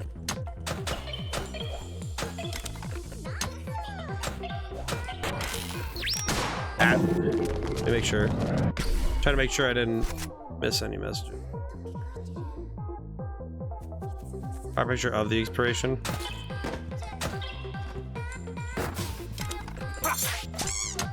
It kind of felt like you were just kind of grabbing for information rather than seeking it, which might not be the best way to approach the. It is a bit worrying to approach a discussion without taking care for it.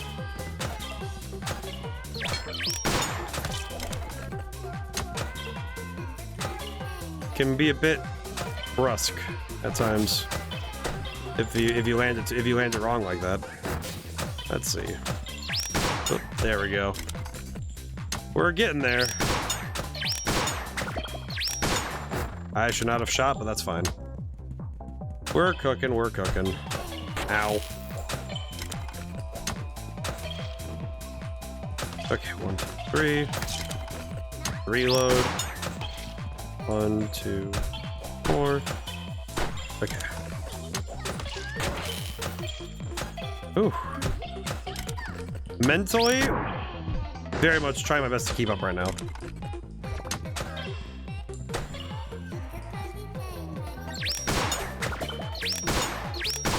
Oh, what? I thought I had that one. Aw. And oh man, this is gonna be. Okay, you know what? I think I need to try a level. Let's see, is there any levels that I know I can do better? Ascend. Oh, Ascend has different levels too. Interesting. Ujo Disappoint. Ugh, I feel it though. Some part of me is like slowing down though. I know that I know it too. I know I can feel it too that my body is starting to go. I need to find a level with some mechanics that I can keep up with.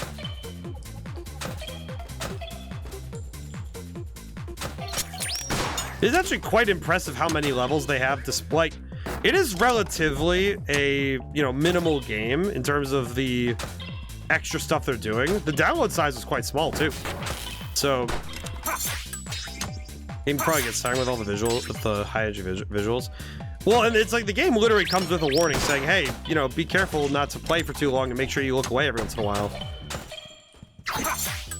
But I would argue that like it is definitely one of those games that I would argue the visuals being like this are, I wouldn't have it any other way, but I would say that, yeah, it makes it so that, do I visit Katamari? I need to still acquire Katamari for myself. I swear it was on Game, I swear one of them was on Game Pass for a while. But I don't really know what happened to that. All I need to do is see the lady one more time and I will be happy. Oh. Interesting too that they sometimes change the visuals of some enemies for the fun of it. Okay. What's this thing? Okay. We're moving though. Careful not to touch the rainbow floor.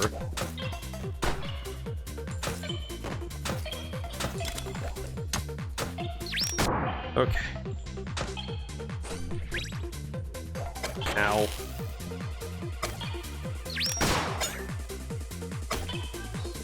Okay, well, I've never seen the... Interestingly, I really don't remember the weapons changing all... They don't really give you all that many different weapons in this game, though, so it is curious when they do that.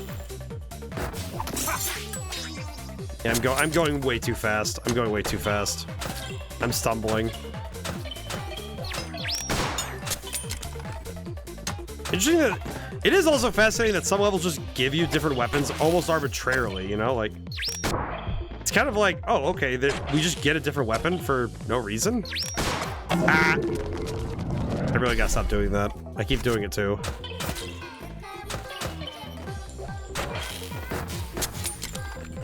Oh, good lord.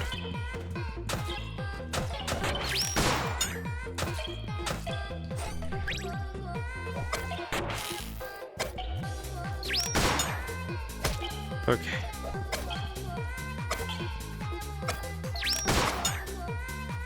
Get your gun back? Yep, there we go. Whew.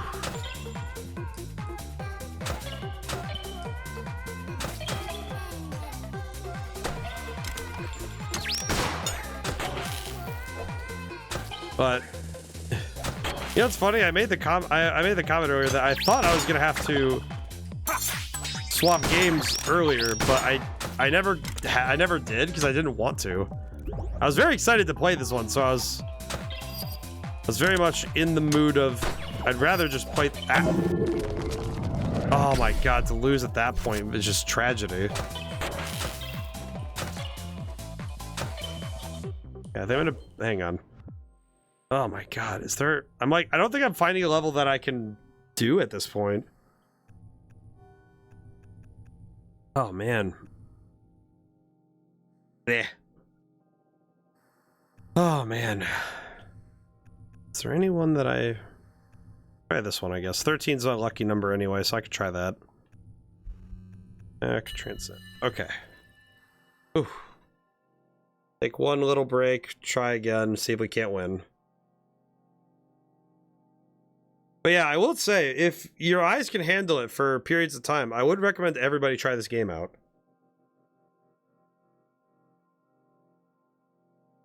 I know it's available on multiple systems. I know at minimum it's on PC and Xbox.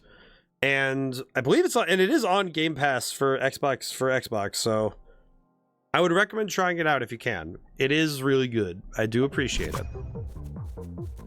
And I feel like more should see it, you know? More people should see this one.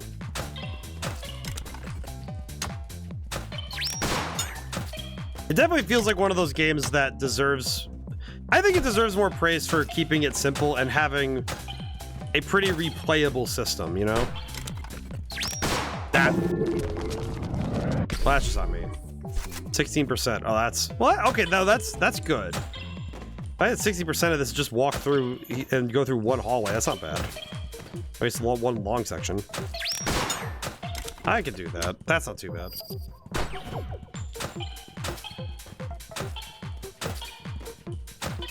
I would say that if you find that you're not feeling the systems there, if you don't feel the systems, then I would say this game might be harder to stay in. But I would say if you find the shooting interesting, you'll probably end up enjoying the game overall. Like the classic system, the base systems are pretty darn solid. And I would wager that if you're into the old school shooter types in general, you might find this one to be very fun. I think particularly if you started, you know, your FPS days with like old Doom or something, you know. I would argue this one would be a pretty easy pickup, you know. Kind of a weird one if you're from that era, but I think overall a good one.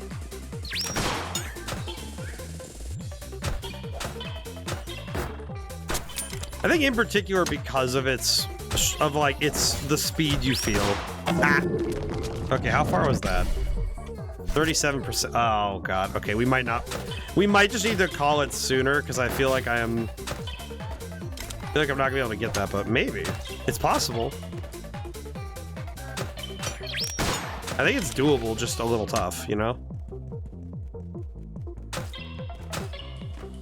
37% though. I can only hope that the later percentages are... Oh, God.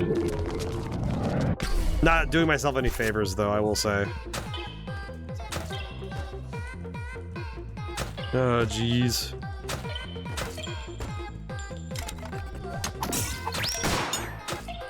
Alrighty.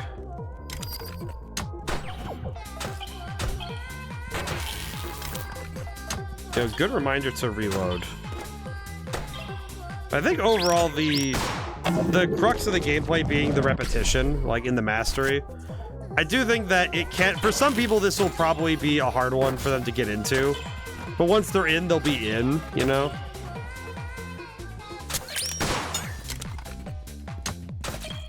I don't know if there's much. The one thing I have not figured out at all though is what else there is in there. I think that's good. Oh. More secrets to discover, I would say.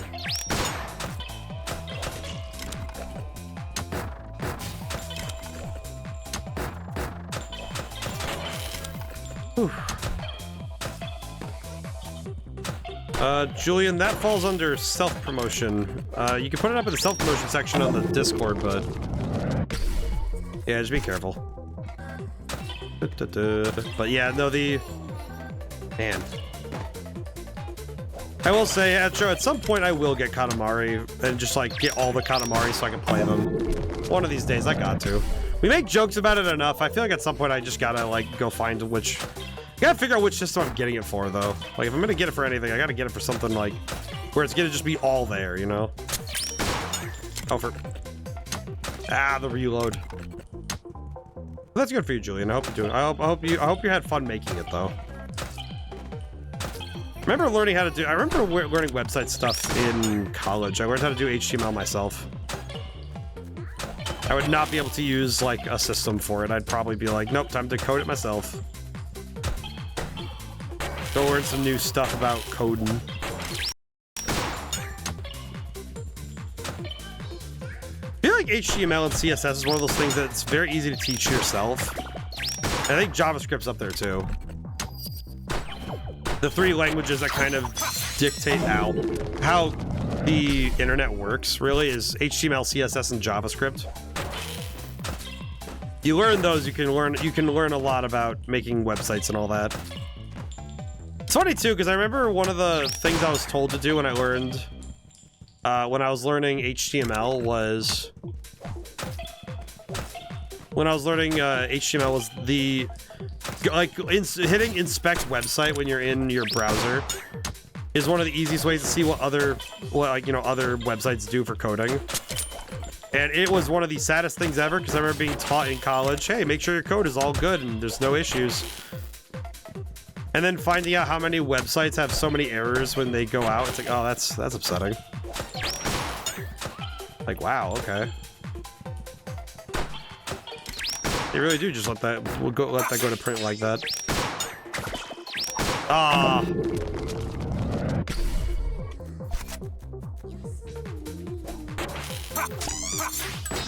Ooh.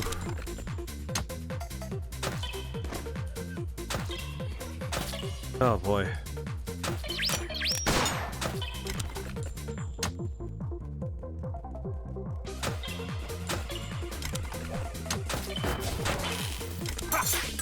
I do like... I feel like I'm gonna be thinking about this game when I go to sleep tonight. Like in that sense of like I kind of have that hope that I'm like, man, I really hope my dreams aren't this Technicolor because that would be a little bit much, you know? It would be cool, but it'd be a little bit much, you know? Ah, didn't parry. Oh man. Okay, yeah, I think I'm starting to lose my steam. Ooh, let me take a moment. Can I... oh, you know what? Hang on. Can I find a game with some music that I can just sit and jam to? If only for the fact that I need something on... for the audio. You know what? This is the one time I can use this game this way. Heck yeah. Alright, let's take a moment. We'll talk about Tamashika for a moment while I have the music up.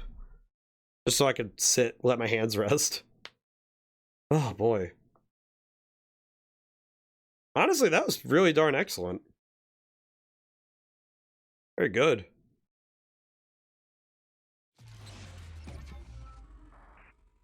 Okay, let me get some music. I'll use this game as music. Kind of funny to think of using a game as background noise, but we'll do it this way. All right, cool. Whew, okay. So, yeah, no, Tamashika was awesome. I feel like as a game, I know for some people it'd be kind of tough to play for long periods of time, obviously. Like, I mean, you guys saw it for like 3 hours and 50 minutes. It's like, okay, that's pretty tough to do. I had to take frequent breaks during the game, but honestly, still good. I still had a lot of fun.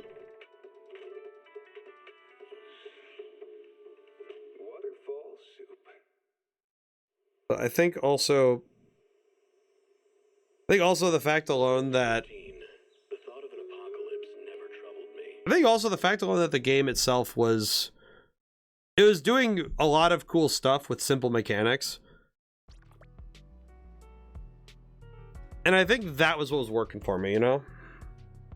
I appreciated that. Also, I did just load up Zenless Zone Zero just to give myself some background noise. So we can talk a little bit. Ooh, okay. But... oh, man. I think I have to... I'll put down the thanks for the show. Well, hey, man, we got some time left. We got some time left, I think. I can talk. I can still have the energy to yap, I think. I do hope that by, you know, by next stream on Wednesday, all my sickness stuff, I hope that's all out the way next time. I do apologize that I've been, well, you know, it's like I can't really apologize for being sick, you know? It's like, to me it feels, frankly, I think it feels rude to apologize for, like, I can't control it, you know? It's like, but more so, I hope that by Wednesday I'm back to tip-top shape, both physically, mentally, and in terms of specifically my voice. I hope that's figured out. But in any case,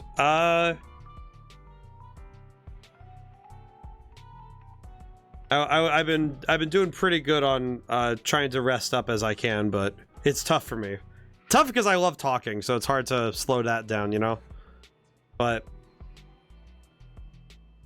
yeah, it's like there are some things, you know, in terms of stream I want to put down. I guess we could use this get an update to talk about it a little bit.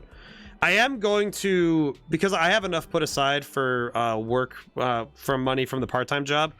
I am going to start seeking. I'm going to try and seek an animator. Specifically, I'm not going to do a live 2D model. I'd actually really would not like that. I'm actually going to try and seek out someone specializing in 2D animation and do sort of like, where is it? It'd be, which one is it? This one and my 3D model. Both of these are using GIFs. So like if I stop talking for 2 seconds, I have like little ear animations, right? And and like with this model, my you know, my eyes do things, and like when I'm sitting, my ears twitch and stuff. But I'd actually like to find an animator who specializes in doing stuff like that. I'd like to maybe like reduce my horizontal footprint on stream. I might try to move things around a little bit so I can have more game screen again. You know, make another increase to how much game is on the screen. Because I personally prefer it when... I want to keep my border, obviously. I like my little orange border, but I would like to kind of make myself smaller on screen, and then what it probably is going to be is the shelf's going to move a little bit down, and then, you know, make a little bit more room. We'll see what I can do. It might just be like a couple pixels bigger, who knows. But either way, I would like to get a new model. That's going to be something I'd like to do. Preferably with all my hats. If I can get like, can you put the hats on these particular animations? That'd be great. Because, you know, I have a lot of these hats, so I'd like to keep some of them. Otherwise, you know, see what I can do. But work-wise, still writing. I sent out the draft, so hopefully in the next few weeks I'll get notes about how good we're doing on the book. I am working on as many of those as I can. Part-time job is going nice. Is there anything else I need to talk about? I guess streaming stuff. thankfully, you know, it's like we're moving forward. I think numbers wise, I'm trying to figure out what it would take to get the YouTube channel and the Twitch channel to the next, you know, follower subscriber goals. It seems like frankly, I was hoping to hit 500 2 years ago, and I think it might just be my hours. I think 3 nights a week I'm destined to take a while longer, but it is kind of like, okay, clearly the games I choose is you know, directly impacting how that happens. So I need to figure out how to do that. I am trying to post shorts on YouTube as more when I can, whenever I can, you know, whenever I get clippable moments and such.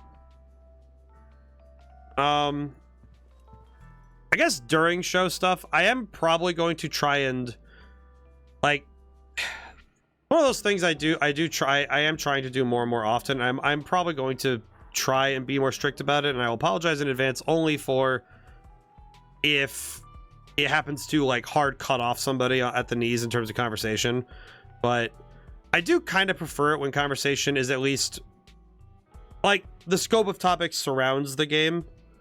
It is a bit tough when, if I'm, like, focusing on the game or I'm talking about topics around the game, you know, certain things relate, you know, it's like there are things within every game that's like, you know, there's a spectrum there that I can talk about. But if too many things get thrown from left field, or it's unrelated, or it's too personal, it's very hard for me to respond to those things. It's very hard for me to work that into the conversation, and it can be a little bit, it's not exactly what I want to talk about during stream at times, you know? Like, I understand the desire to, but it's like there are times where I'm like, I kind of have to like kind of grab the conversation by the neck and wring it over, and that can be very difficult for me at times, especially when I'm focused on the game.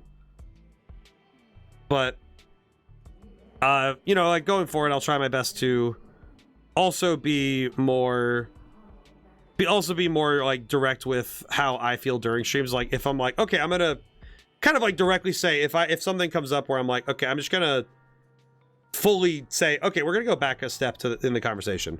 But streams, I'm like trying my best to do that. I'm also trying to clip more. It is very helpful when people clip stuff. I would say, if for those who have gotten any of my games or my books or my music or anything, please leave reviews. It does help me more than anything, because reviews get people to see the thing. So if you have the time, a review would, you know, it means the world to me. And I say specifically a review. I do not specify what's in it. Just, you know, as long as people see the thing, it's like, that's good. But anything else I need to talk about work-wise? I don't think there's much else going on work-wise. I'm trying my best to you know, bring my stuff more and more to people when I can. Fingers crossed, you know, we'll try and hit 500 followers on Twitch this year, and I'd like to try and get more of my books and music to sell more. That'd be great. Even if it's just more people listening to it on Spotify, that'd be huge. Like the music side. And that's why I like with the YouTube VODs, I try to include links to, you know, Twitter, Blue Sky. I include at least a book every week. There's a book in there. Both my games are in there, and Bandcamp is in there. So I do try my best to include all that in the VODs and all that. So yeah. Let's see, schedule for this week. I might put it up on the Discord and talk about it some more, but I'm debating whether or not I'll do Ocarina of Time now, or I might do it. I might record it sometime this week and try to finish it myself. Mainly just because I think Ocarina of Time is in that is a unique, it's in a unique spot for me mentally, where I don't really know if I want to stream it more. It's kind of bizarre, but I'm just not really feeling it at this point. I don't know, though. It's one of those ones where I might just have to ask people what they think. And is there anything else? I think that's about it. I think that covers all the bases I wanted to talk about. But yeah, I would really hope that everybody checks out Tamashika if they're able. I think the game is fantastic. As I recall, it's available on multiple systems, so I hope that everyone's able to check it out.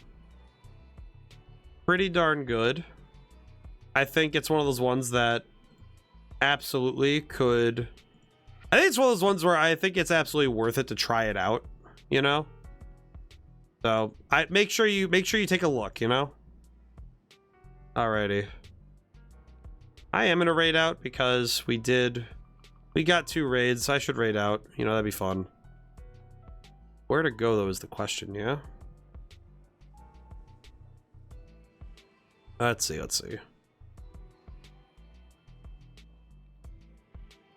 I don't know where to go right now. I see somebody playing what doesn't... It's not Tamashika, but they're under the title, under the... Kind of weird. Strange.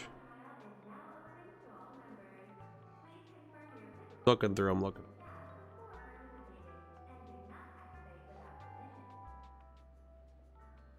I don't know where to go right now. What kind of mood am I looking for? I guess just so you know, like in general, I just like generally, you know, honestly, I'm not sure. I usually go for like the chill vibes, but or at least something similar to what we were playing, but I don't know how to find someone who'd be on like a similar game to Tamashika. It was that was quite high energy, all things considered, with the gameplay. But I do think that it's one of those things where I think what's more important is just finding maybe somebody who isn't gonna raid out when I hit them. I think it's one of the funniest things whenever I raid over to somebody and they're like, "Oh yeah, we're about to raid out right now," and it's like, "Ah, crap baskets, really?" It is always funny, but it does sometimes feel like, ah, crud. Dang. Might upload the, you know, I'm gonna upload the VOD on for the morning. I think I'm just gonna go to bed. It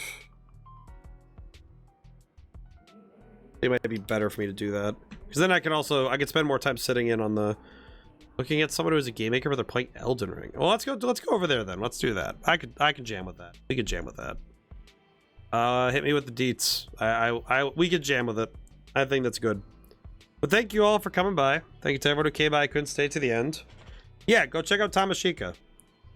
Nema. Okay. That way. But yeah, go check out Tamashika if you can. Very solid game. And I think overall, more people should check it out. And Wednesday, Thursday, Sunday, we'll be streaming at 7 p.m. Eastern Standard all week, this week. And Sunday, I'll figure it out in the morning what I'm doing, but we'll see what we're doing. So, now and whenever, see you guys next. Bye for now. Thank you so much. I'll see you soon. Let's raid out.